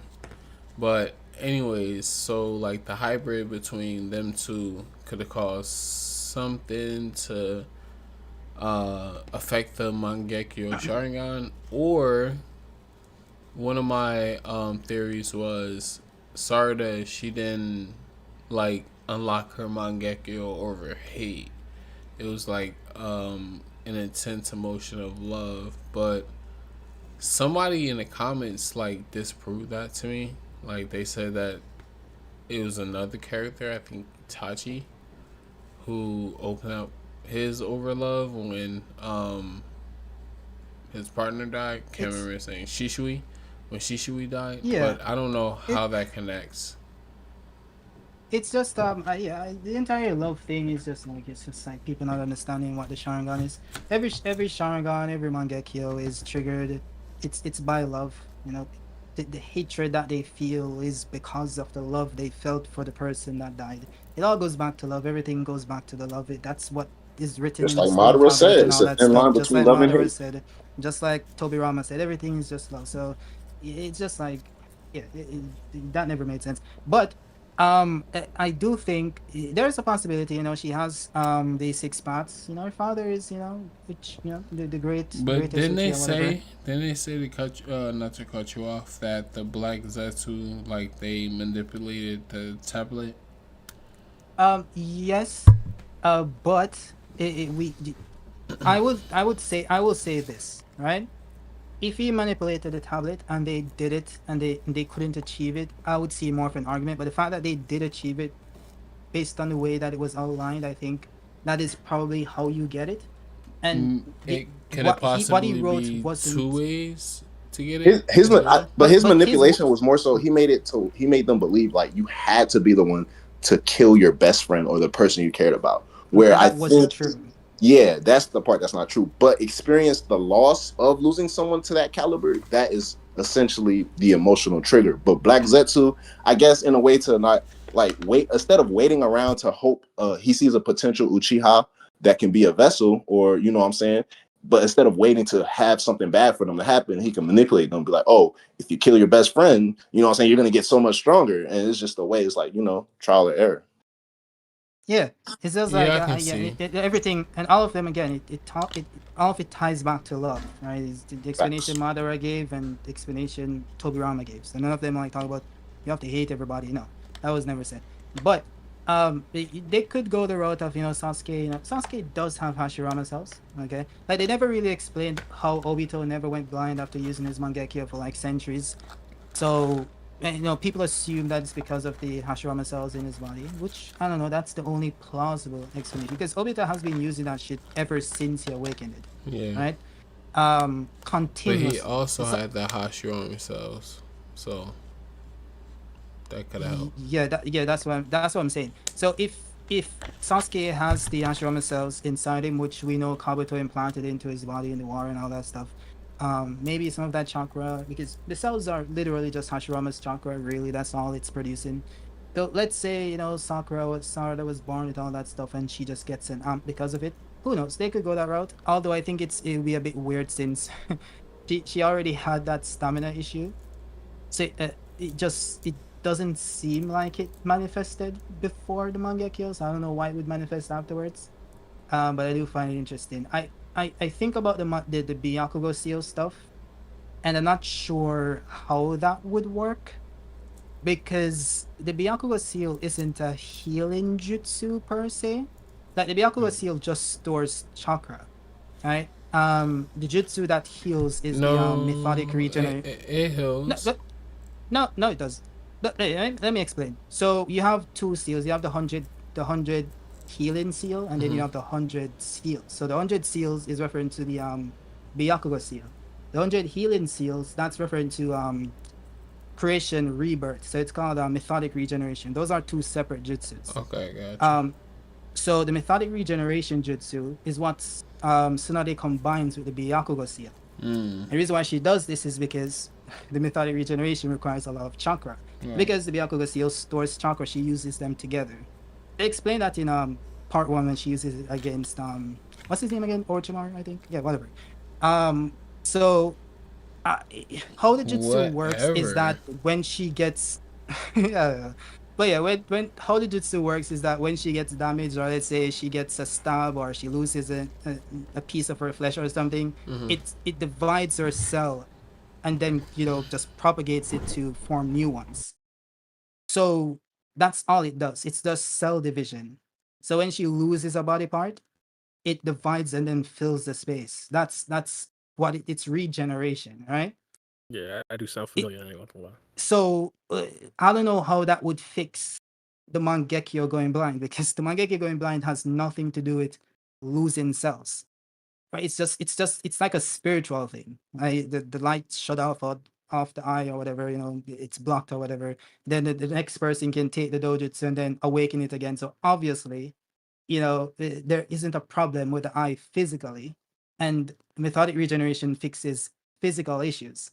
So that's why I don't think the Byakugo seal would fix the Mangekyo issue, to be honest.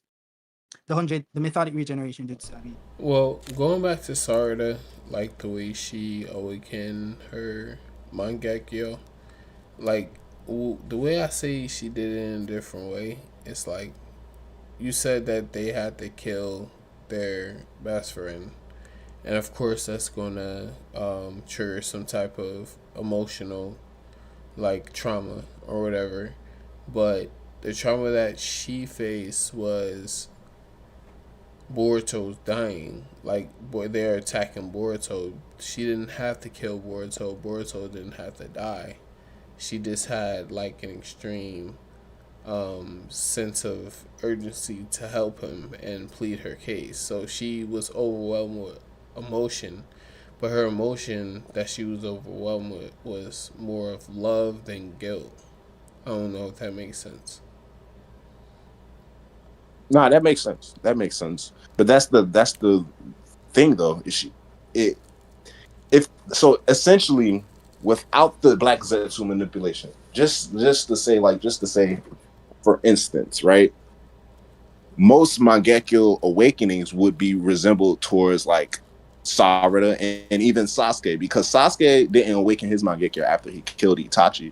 He awakened it after he had that talk with Obito. So it's not necessarily tied to, like I said, that's the lie that Black Zetsu told on the tablet. So it's not necessarily tied to that, but it's just the fact that because that lie was there and how far back Black Zetsu dates into the Uchiha history, like things get lost in history. So eventually it just becomes like that's word is bond. It's like you got to kill your best friend or your brother or someone that you really care about the most in order to gain the Mangekyo Sharingan. And Uchiha has realized that there has been a select amount of Uchiha who's tried it and gained this power in the past, and there has been a select amount who hasn't. But for the most part, that's the way to go in order to achieve this power. But if you take away that manipulation aspect from Black Zetsu, I think a lot of awakenings, because it's already not that many already in the history of the clan. So it's not necessarily tied to that. But it's just the fact that because that lie was there and how far back Black Zetsu dates into the Uchiha history, like things get lost in history. So eventually it just becomes like that's word is bond. It's like you got to kill your best friend or your brother or someone that you really care about the most in order to gain the Mangekyo Sharingan. And Uchiha has realized that there has been a select amount of Uchiha who's tried it and gained this power in the past, and there has been a select amount who hasn't. But for the most part, that's the way to go in order to achieve this power. But if you take away that manipulation aspect from Black Zetsu, I think a lot of awakenings, because But for the most part, those who did have the potential to awaken them and those who would have, their awakenings would have resembled the likes of Sasuke and Sarada's, where it's like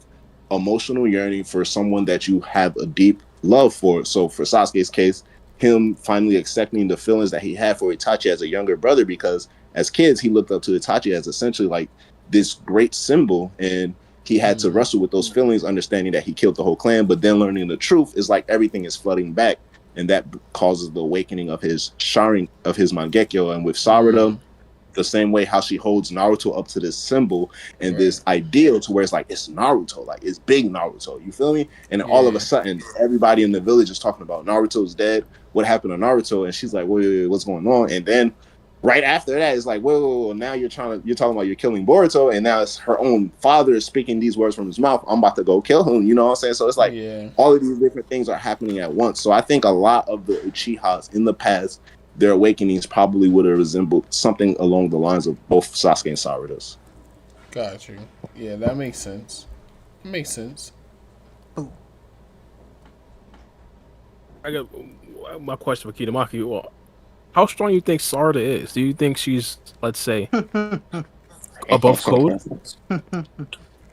um, I hate overscaling Bro. Boruto, to be honest. But let's just say I have no idea. It's the thing is, there's a difference between, Hack's abilities and actual AP that she can physically exert, and gaining an ability, such as this one, doesn't mean that her physical attacks scale to that power as well. Typically, that isn't the case. Typically, your jutsu scales above your physical ability. Typically, so I don't know, to be honest. I don't know. Based on it's just gonna be guesswork, because I need to see her physically fight someone of substance. Uh, I the, agree. Yeah. the Ryu fight, it's like, where does Ryu scale? Who knows? It, We having like Araya tagging Ryu, and like, what are we doing? I don't know, bro. So we'll see. We'll see.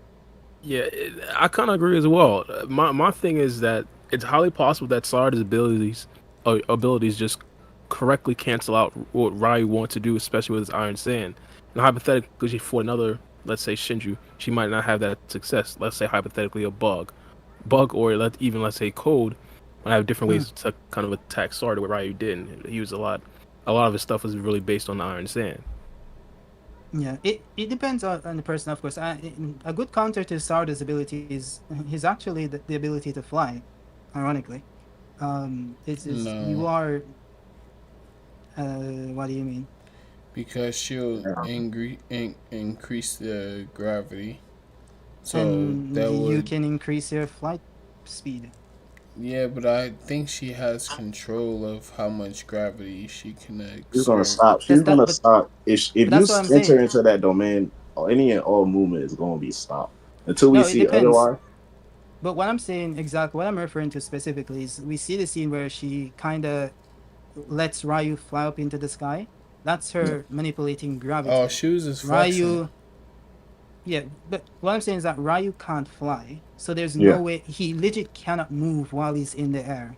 Hmm. That's it's he's just done once that happens. That's why he has to use the sun to kind of push himself into the ground. If she tries that on Jura, who's I assume stronger than Sarda, because he's the big bad, I don't think she's gonna have the same success with that person, or else she would be the person to defeat him. And let's say like we put Goku into Ultra Instinct Goku in Boruto, it's the same thing. It's like when I say power negates hacks in some instance, that's what I'm referring to. If you put a character that's way stronger than another character in another universe, they can negate their hack stability just based on their physical might. So if your power is to increase gravity on someone's body, or to relax gravity so they can't control their movement. If someone has the ability to fly and they're physically stronger than you, the extent to which you can affect them with your gravity ability is dependent on the person you're trying to affect with it. Yeah. So if Jura is way stronger than Sarda, her gravity powers cannot hold the Jura. He will be able to physically resist it and fly away. So that's why I'm saying, like, it depends Like flight is a natural counter to gravity. You flying is legit you countering gravity. Gravity holds you to the ground. You being able to fly is you defying gravity. Defying gravity to the extent that Sarada can like hold you back and you're able to physically fly away. It purely depends on where your power scales in comparison to Sarada's. You know, Pretty much. I agree with I agree with what you're saying, Keto, and especially in regards to Jura. My whole thing was that, especially directly correlating to Jura, it's been established how strong he is. So I think his argument would simply be he can flex out of it, and plus he has the ability to fly. So if you Yeah. can't fly, that already puts you at a disadvantage. But like Correct. Yeah. Keto said, yeah. But like Keto said, like you said, if you can, but if she's able to restrict your movements and increase it to the point where you can't move anymore, like how she did with Ryu, that already Yeah. shows. Because I agree, like the power is in direct correlation to what you're actually able to do physically. So Ryu physically wasn't strong enough to simply like Exactly. flex out of the gravity that Sarada produced. So that already tells us like physically, and she's able to overpower Ryu in that case. So someone like Jura, it's not hard for me to imagine Jura flexing out of that, right? But I can't argue the same for someone like Code. I think he's more limited. I think You never not hear to me be funny, defending but yeah, Code, bro. Trust me. I do think he's more limited in terms of his ability to maneuver against Ryu, because like Ryu, he can disintegrate and he can teleport and he can, basically move his body while he's disintegrated and just pop up in different areas. So he has a lot of different ways to take advantage and to move around the battlefield, and Sarada shut all of that down. So my whole thing is, And Code I also do can believe fly. hacks. So Yeah, yeah. So I do believe hacks and AP are definitely in correlation to the user, but I also believe that certain hacks, like can also cancel out other hacks. So like Ryu's hacks in disintegrating his body, moving around as Iron Sand, and using the Iron Sand, all of that, they were out hacks by Sarada's gravity and space manipulation. So if you have a rare exception like Jura, who can most likely, because we don't know, but most likely flex out of the gravity space or flex out of any type of hold that Sarada will have in him, or say like he gets into a direct trajectory path of one of her black holes, he might be able to be strong enough to go in the opposite direction of wherever he's being pulled. I don't think the same can be said for too many people. Like Jura is like a crazy exception because like that's yeah, Jura, right? yeah. But we're going down the Big line. bad. It's like it's kind of harder to even It's like even it's like when funnily enough, it's like when Shikamaru restricted Kawaki from shrinking. That's Hack's counter in Hacks, right? And that's yeah, based on exactly power that. because if you go back to the Naruto novels, the Boruto novels, when Naruto, I think it was Shikamaru trying to restrict all the Kages, including Naruto, and Naruto was able to flex Flex out out of it. of the but Kawaki wasn't able to flex. So that would, I would say that would imply that okay, Six Pants Naruto is stronger than that version of Kawaki, but a lot of people don't mention that argument, okay? But yeah, Kawaki wasn't able to flex all of it. Naruto was. So that in that instance, it goes back to the entire thing. If your AP just scales above the person who is using the hacks, you can flex all of it. If it doesn't, you can't. Pretty much. You have to out hacks them. Yeah. Yeah. So I agree. I think Jura is a person that can I feel like the next time we see Possibly. Sarada fight, they're gonna have to make her fight against someone who can exploit her weakness. Yeah, I'm a big Sarada fan, but in order for it to be a valid argument, I want to see her. I'm not She's gonna say I want to see her get she's exploited, but like we have to see it get exploited. yo. I'm just letting every Sarda fan know if you guys are watching this stream, Sarda is never going to have such an easy battle ever again. I'm just letting you Wow. know. You don't. Never. Wow. Every fight she has going forward, she's going to struggle. That's just shown in logic. When you get an ability, you flex and you're the biggest, baddest man ever, and then the next fight you're getting challenged. That's just how it works. So don't expect Sarah to go into the next fight and like Vegeta. she just negs the person that's Nah, just not gonna Vegeta. The happen. Vegeta treatment is special. That's a special type of treatment right there. Oh my goodness. Boruto been walking people down ever I was since about to he say, even low key, started. Boruto has been walking down since his first fight, but it's the main character argument right there that you can have for Boruto. But even with I agree to an extent, because it's like and one of the things I said in the previous pod, Sarada literally dog walked Ryu to the point where I understand people downplaying essentially what they saw, because she didn't lift a finger, she didn't take a step, she just only stood rose in the air and she just hacks the man out of existence. and So it's bounced. kind of even hard to say like, oh, she did this, that, Crazy. because we didn't see her physically move at all that chapter, but she managed to kill a god tier level opponent. So it's understandable for like the question marks and the ambiguousness in terms of fans' interpretations and perceiving Sarada to have a next big battle. But me just taking in all of the details and all of the things we've seen from her already, and now understanding that the Mangekyo just makes her physically stronger and faster on top of giving her these hacks, I Yeah. don't think she's gonna have another fight where she like doesn't lay a hand on a person and kill. I think that's that's a very special moment right there.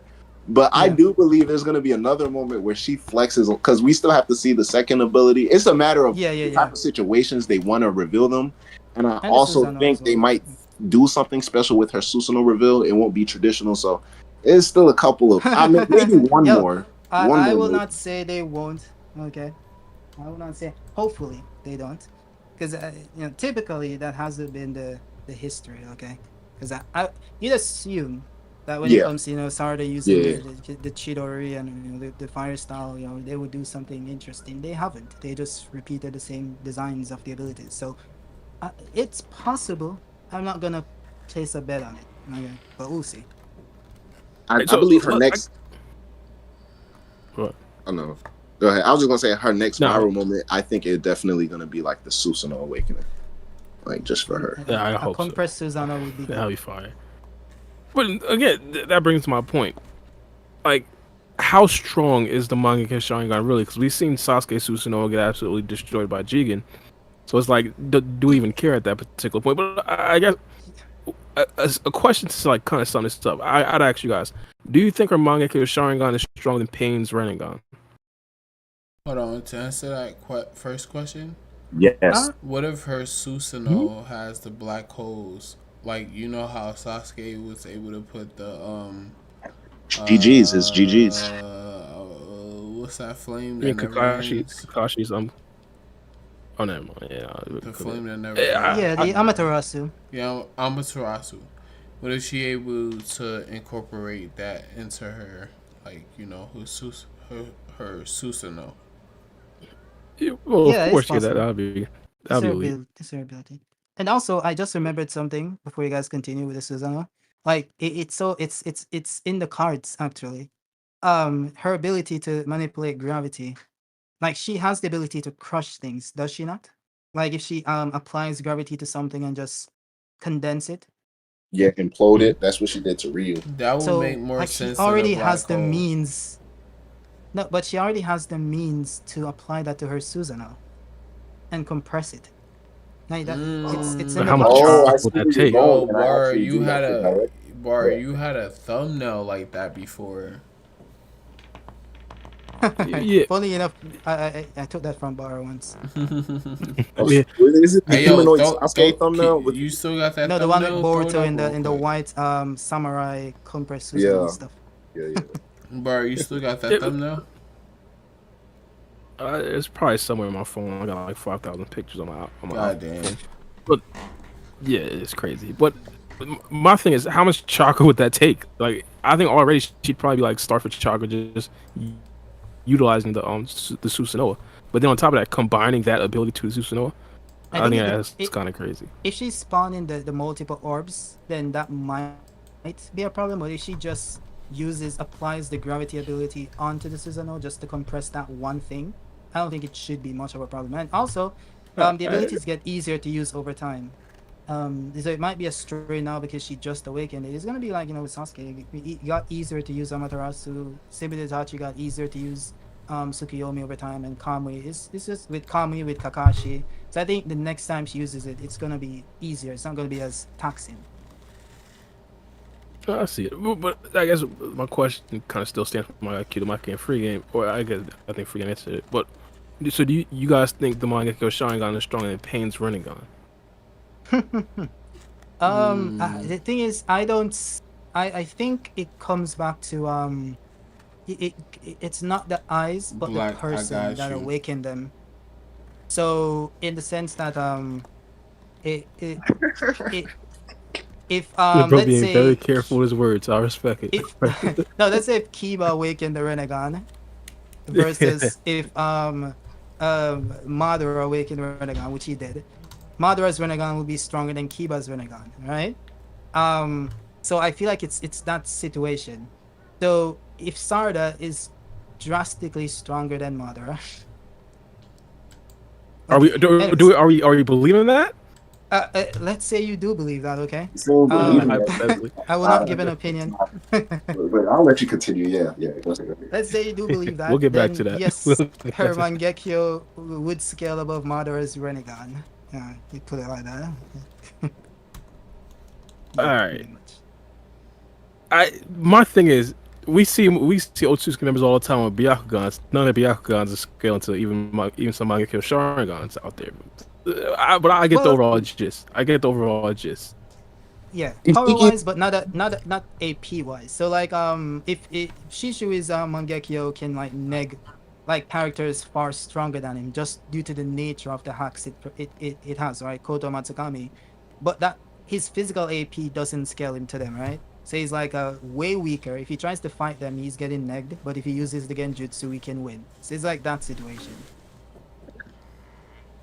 All right. So it's like a case where the hack scales above the attack potency of the character.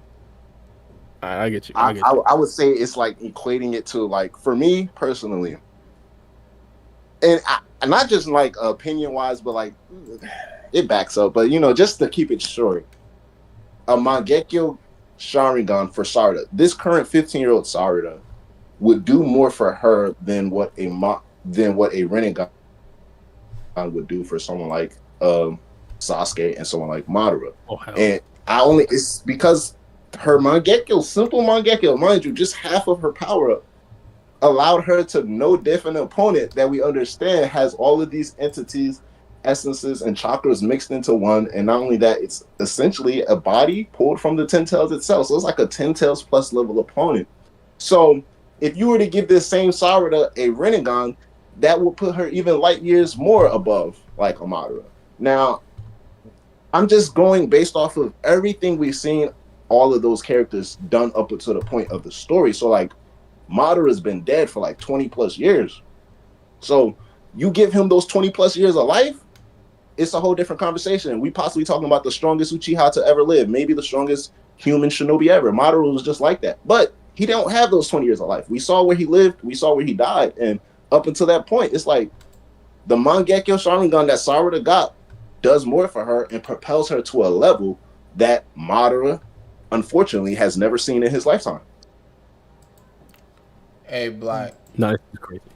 This Black, is crazy. Black, I got something for you, bro.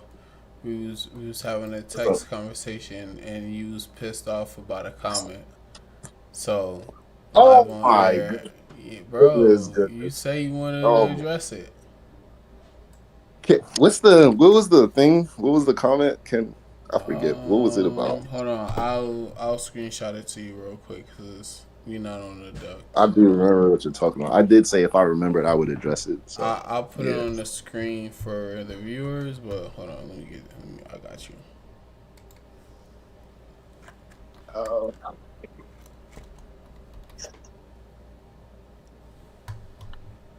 Matter of fact, look through the text. I'm about to say I sent it to the group chat, right? Let me look through it real quick. Because it's pertaining to the Madara situation. It does. Okay, yeah, it's right here. Hold on. Let me send it to the chat real quick. Madara Uchiha. Save. All right. Is this comment? I just sent it to the chat. Is this comment right here? Renegon Madara on V1 in Vortex. People with characters that love Madara or something because I'm reading out loud. My bad. Whoa. No, Black Uchiha, Cook. Go ahead. Could you put So that it on says screen? Madara. Hold on, It says hold on, hold double on. Probably read it. Renegon. He says double Renegade Madara 1v1 anyone in Boruto. People with characters above Madara simply because they are in Boruto. And they use this stupid power scaling that Prime Naruto and Sasuke is above Madara. Something we have zero proof for. So who is above them is above Madara regardless of their ability and how it would work against Madara. Okay, so All yeah, right. yeah. Okay. Well, All right, real quick. My whole thing was, first of all, appreciate the input. Junior Smith, True Seeker. You know what I'm saying? It's not like I'm yeah, discouraging you from commenting, right? I yeah, definitely appreciate the input. for sure. But let me tell you, brother, double Renegon Madara.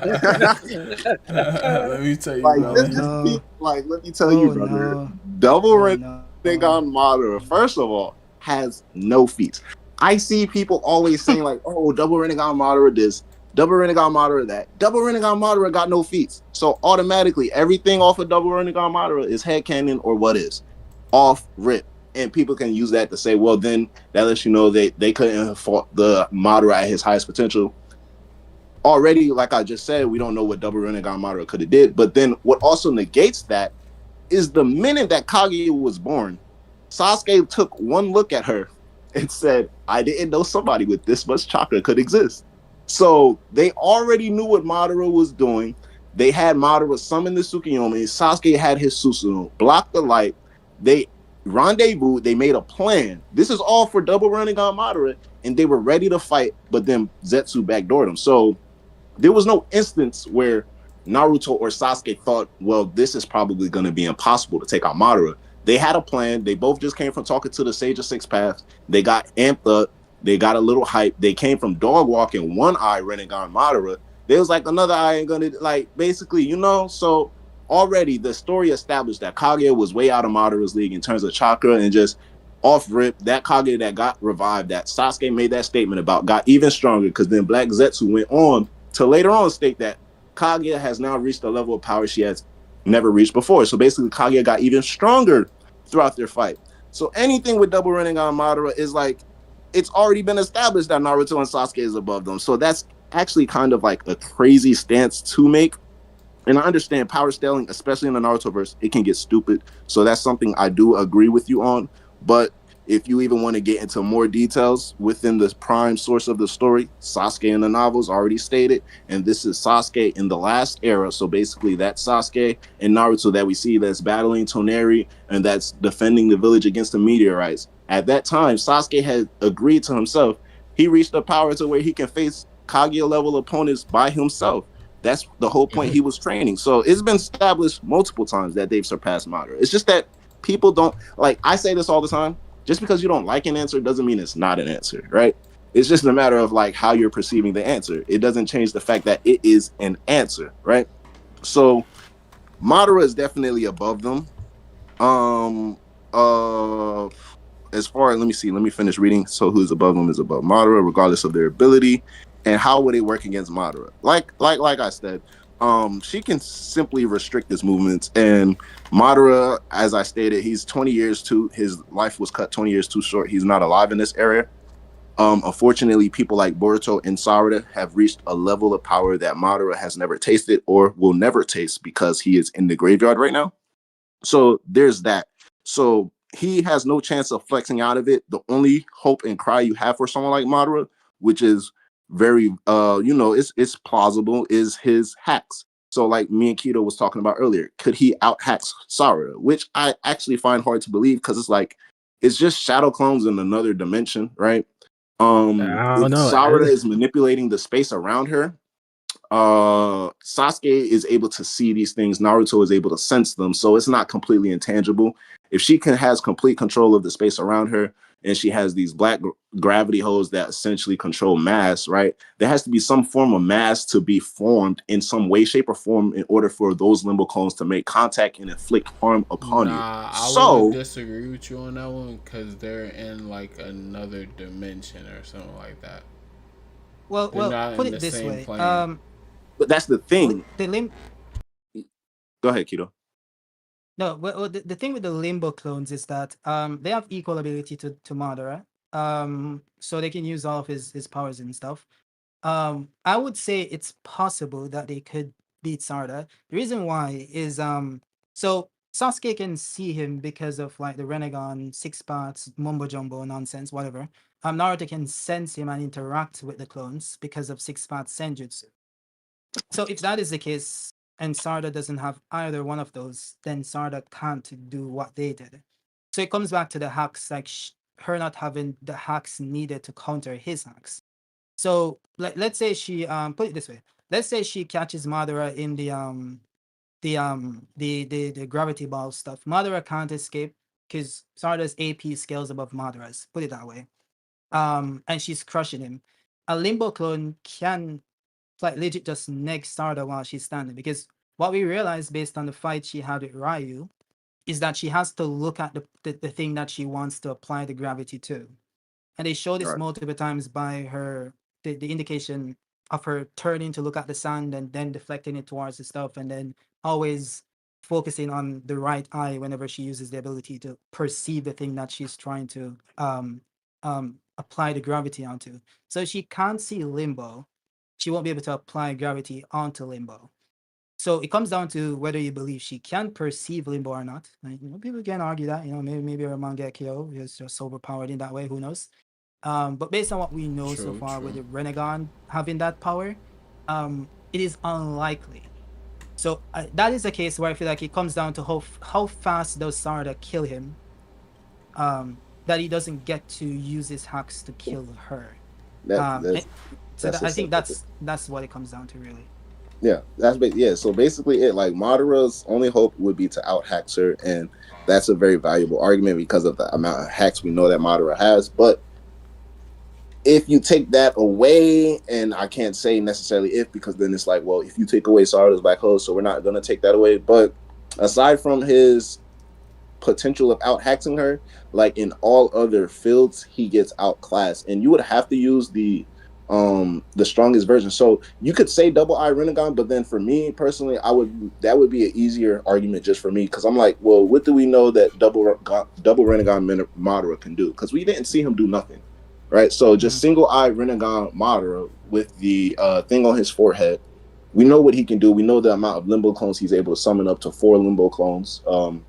And all of the other instances to where, what it would take to harm his body. Someone like Eighth Gate's Might Guy, who was simply able to distort space. Mind you, Sarada can manipulate and control it, but Might Guy with his attacks was able to distort space almost and nearly killed Madara. And let's be honest, I doubt Madara's healing and regeneration is on the level of the Shinju, and we seen what she turned Ryu into. So like, it's hard GGs. It's really hard GGs, man. I would say it depends. I agree with everything you just said. One thing on the regeneration though, we did see him regen from half of his body getting cut off. So his regen is almost there. Maybe not as quick, because I did notice that it took a while for the lower half to grow. It didn't grow. Because if you look at someone like Boro, was that Boro was immediate. Was that before or after he was able to revive himself? Because he was this is Ten Tails Madara who's regenerating. We're talking about Ten Tails Madara. Yeah. Anything before Ten Tails Madara, I don't even know why they would try to bring a version of Madara into this conversation. Like, that Madara is getting dog walked easily. Like, I don't even know about that. I don't even know about that. I'm not saying I'm completely on the side of the commentary, because I think multiple characters would dog walk Madara, all due respect, and especially starting with Sasuke, adult Sasuke, not even getting to Naruto. But in situations with Sarda, we don't know how she reacts to different hacks. So like, we'd have to go through different abilities with Madara to see exactly what Sarda would be able to react to and what she wouldn't be able to react to. I kind of stay on the point where Kitamaki was talking about how we don't necessarily know her AP yet. We know her hacks, and I think this kind of goes to my point. I think her hacks was almost very perfect to like cancel out Ryu's abilities, which is the Iron Sand. Without the Iron Sand, supposedly he was kind of equal to Araya. Araya, story for a different time. Rant for a different time, I should say. Not Shinju. I wouldn't say Shinju. I think he was more alluding to Shinki. No, I get it. He was, for sure he was alluding to Shinki, but I still say, regardless, Sarda is significantly stronger than Rise. So even if he is like significantly stronger than Araya without his Oh Iron yeah, Sand. Araya facts. should have still beat him. But again, speed and strength, I think that right there is like the real shaky part because she's actually reacting to characters as fast and as strong as Sasuke was. Of course, I'm talking about Hidari at that particular time when she hit him with the Chidori. Then I feel like yeah, she probably beats Madara, no doubt. But I do want to see more. Even though that reaction was insane, I want to see more. But also on top of that, even with that reaction, we got to actually go down all of Madara's hacks. Because again, he's not no regular ninja. Like, if this was Dragon Ball Z, I'd agree. But this is Naruto. He's not. But It goes. Oh, funny! I just remembered something else. Madara can switch places with his limbo substitute. So if she catches him in like one of the balls, he can just swap. I okay. just remembered that's one way to. Yeah, it's just one way to escape it if he wants to. But And could the truth-seeking orbs like destroy the black holes? That's the question yeah. itself. They do negate jutsu, so if all right. So I it think we get depends. into So it yeah. Go ahead. it depends. So like if I chalk it up to the entire thing with the Kamui, right? So Kamui was able to open up Madara's truth seeking orbs. Why was it able to do that if the truth seeking orbs disable his abilities, right? Kamui is a ninjutsu. So it's like it depends. I feel like Kamui works in the sense that it does split open space, but it opens the space itself. The jutsu allows him to manipulate space. It doesn't apply the jutsu on the space, if you get what I Yeah. mean, right? Yeah. So in that case, there isn't a jutsu for the Orb to the truth negate. seeking orb to negate, right? So if Sarda's orb thing works in the same way to Kamui, then maybe it doesn't negate it. But it depends on how the jutsu works. Like if she's just manipulating space from a distance, like she's legit just using her ability to collapse gravity or something, instead of like applying the ability to the space itself to then manipulate gravity. It depends on how it works. That would determine whether it gets negged by TSL. Like if True. that black hole Another is hack. essentially a byproduct of the ninjutsu, or if it's like real world material Yeah. somehow. Yeah. Another hack that I brought up, and I think I kind of got dissuaded from this argument because of 8 Gate's my guy. But there's a Go. pretty big like problem though, with like non-sage attacks hitting both him and Obito when they're the Ten Tails and Cherokee. Like You it's mean even a like question. It taijutsu? could yeah, but not even just taijutsu, just regular jutsu. I remember Yeah, jutsu So that's never the really had thing. any If I it's restrictions. pointed only this out. it's only It, taijutsu and sage attacks. So if you're good enough with taijutsu, then you can but hurt them. funnily enough, Oh, yeah. that isn't true. And I think I know what Bar is referring to. There was a moment in the fight where I think Sasuke used Amaterasu and it was able to hurt Jubito. And we know this because I can go find the panel. Did They he get those showed little that burn scars on him Yeah, like and afterwards? exactly, and he I was think Yeah, healing from it. I I know think he So Naruto did the same thing with a Sage hack. I think it doesn't it's not that you have to have a sage jutsu for it to work. I think it's just more effective. So if you have a regular ninjutsu, it's less effective, but it does, like, let's say instead of doing 100% damage, it does like 5%. In that way it doesn't do no damage whatsoever. That's what I Yeah, think. I remember they shot it at Obiso, and he had that like that spear around him, and they hit it with the a little Sage shield. attack, and it started like melting. So Yeah, that's when Naruto's in sage. Yeah, yeah. Yeah. yeah, sage jutsu, sage chakra was more effective, Docs. I think they really kind of left. I don't know why they had that. I don't know if they're like that was just because Madara and Obito had the 10 tails, or was it more so like a Otsutsuki lore type of thing? Because I'm pretty sure. Correct me if I'm wrong. By the time they started fighting Kage, like that whole we need only Sage Jutsu, that thing went out the window, right? Yeah, it's only because that it's not it's a ten tails thing. So what they explained It's it like, is that okay. yeah, the ten tails is it's so funny because it's I spoke about this in my my chakra paradox video for Naruto. But they said that the ten tails is a mass of natural energy, so natural energy counters natural energy, yada yada yada. So you being the ten And tails in Shiriki means that natural chakra works on you or whatever. So is it fake news with Hidari and Ryu getting packed up like this? Like no Sage Jutsu has Bro, been used other than Mitsuki? it's like no, because I think that's where this comes to.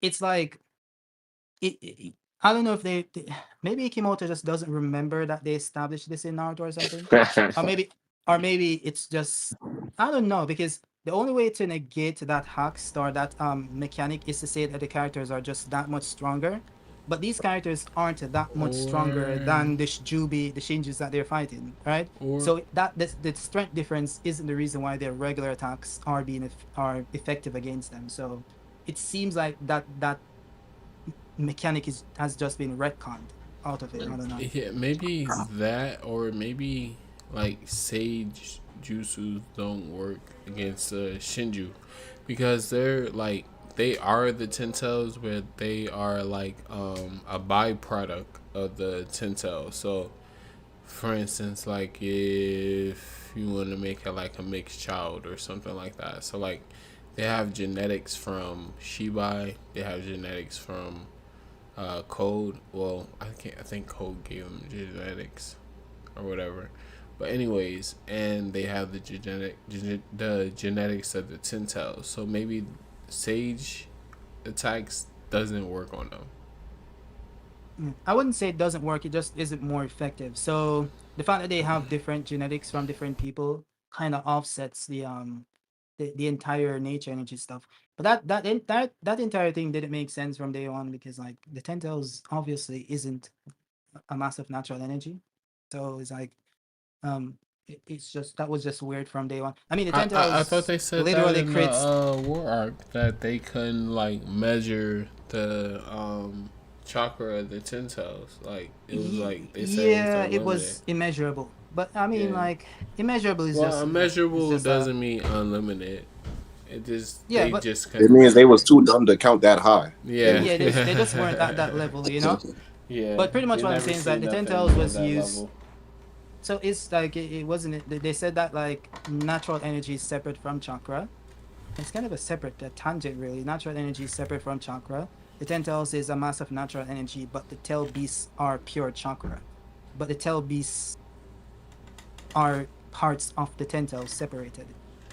I don't know. That was just kind of weird to me. So are the Tail Beasts not chakra? Are they natural energy, or is the Ten Tails not natural energy? It's also chakra. Let me I don't check know. for you real quick. Let me see. It's got like contradictory information. But yeah. I'll get it for you. No, I know the statement you're referring to. So I'm saying you don't need to get it. Okay. But yeah. That was crazy. Oh, I did have a question. Damn, it slipped from my mind. Shit, I hate when that happens. Goddamn. Well, real quick, while you're thinking of that, Yeah, did you give your reason as to how they can get around the blind mechanic in the Mangekyo Sharingan? No. I think, funnily enough, I don't know. It's kind of an out there theory, but I've always wondered what they did with Madara's Renegans. Because his body was left behind and stuff. He has the Eternal Mangekyo shit going on. The Kaguya's Sasuke's incarnation. It could work. Close enough connection to Sarada. You could just get Madara's eyes and sort it out. I wouldn't mind. I wouldn't mind it. Science. Who knows? I wouldn't mind it. Yeah. But I think the easiest path is probably the Shinichia eyes. All due respect. Yeah. It depends, because I kind of went over that, but it's kind of implied that it has to be someone close. So you can't just take a random Uchiha, and just take their eyes. The special thing about the Shinichia clones is that they have like extremely malleable DNA. Yeah. It can acclimate to It can. Well, the thing is that their DNA can it's not even their DNA, it's the original Shin. But I guess you can say it applies to his clones as well. But they can accept things into their body and acclimate to it.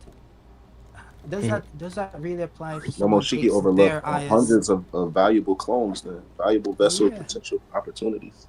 Yo, that's funny. Maybe it acclimates to anything, and maybe it works on karma.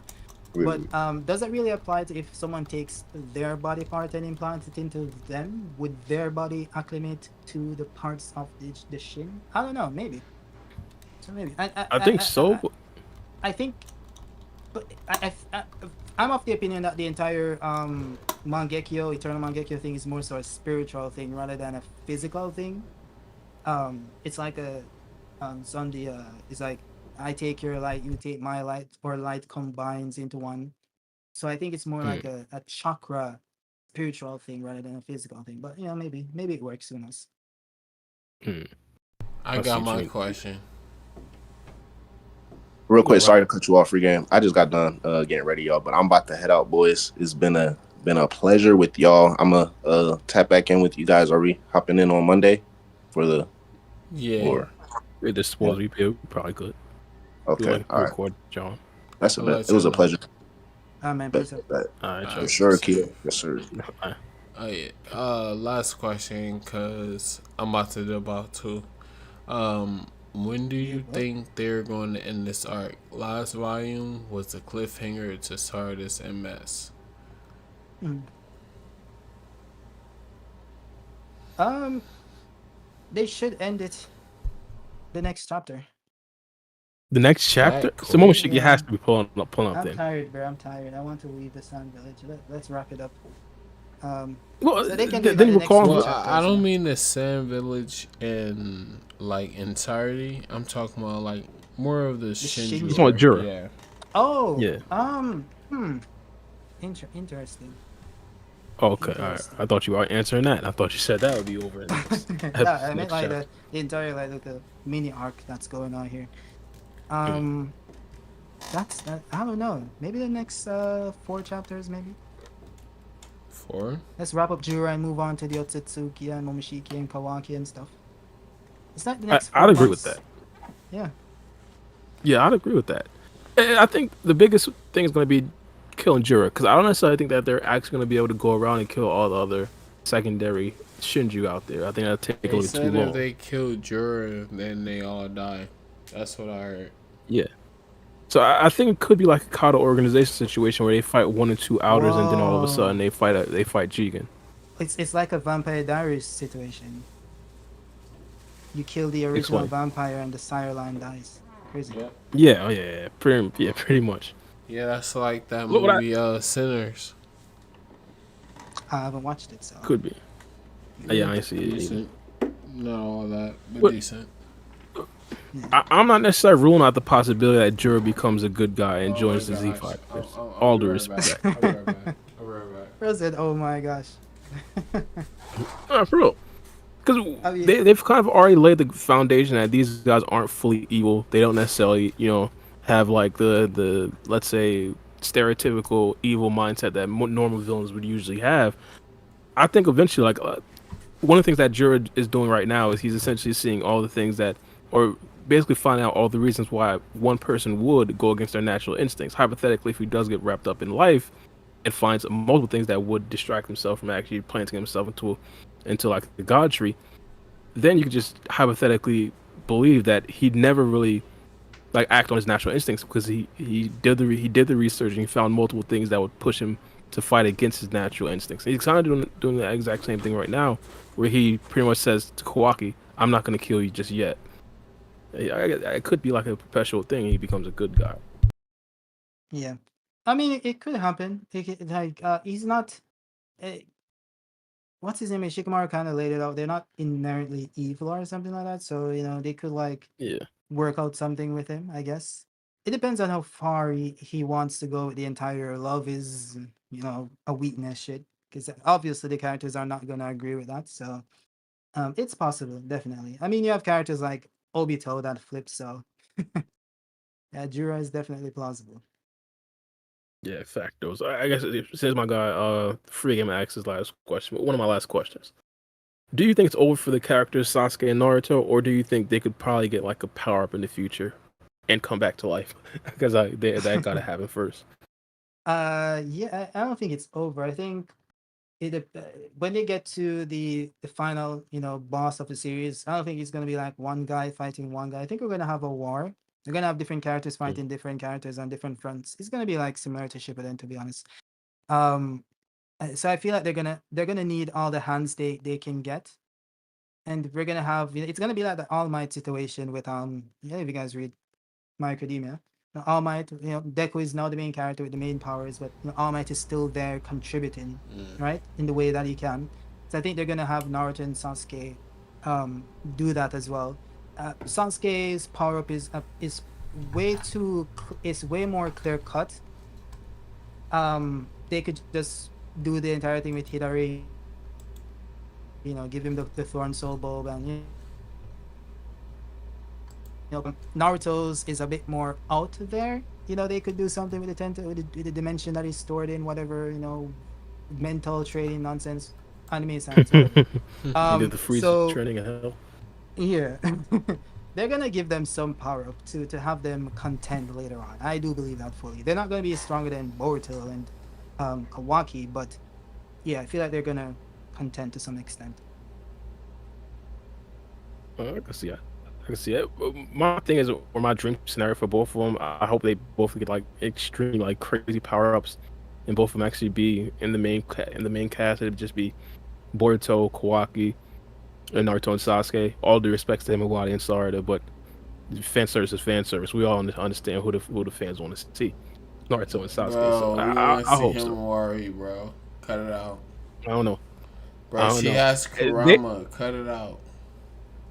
Which let's say action figure would sell more copies? I'd say I forgot the actual name of it, but would it be a Naruto in a brand new power up form, or let's say a Himawari KCM mode? Himawari. Stop it! Stop it! You asked him my honest opinion. I gave it to you. I don't think it's honest. Bro, it's new. What? I mean, yeah, Naruto's a staple, but I think Himawari would sell more.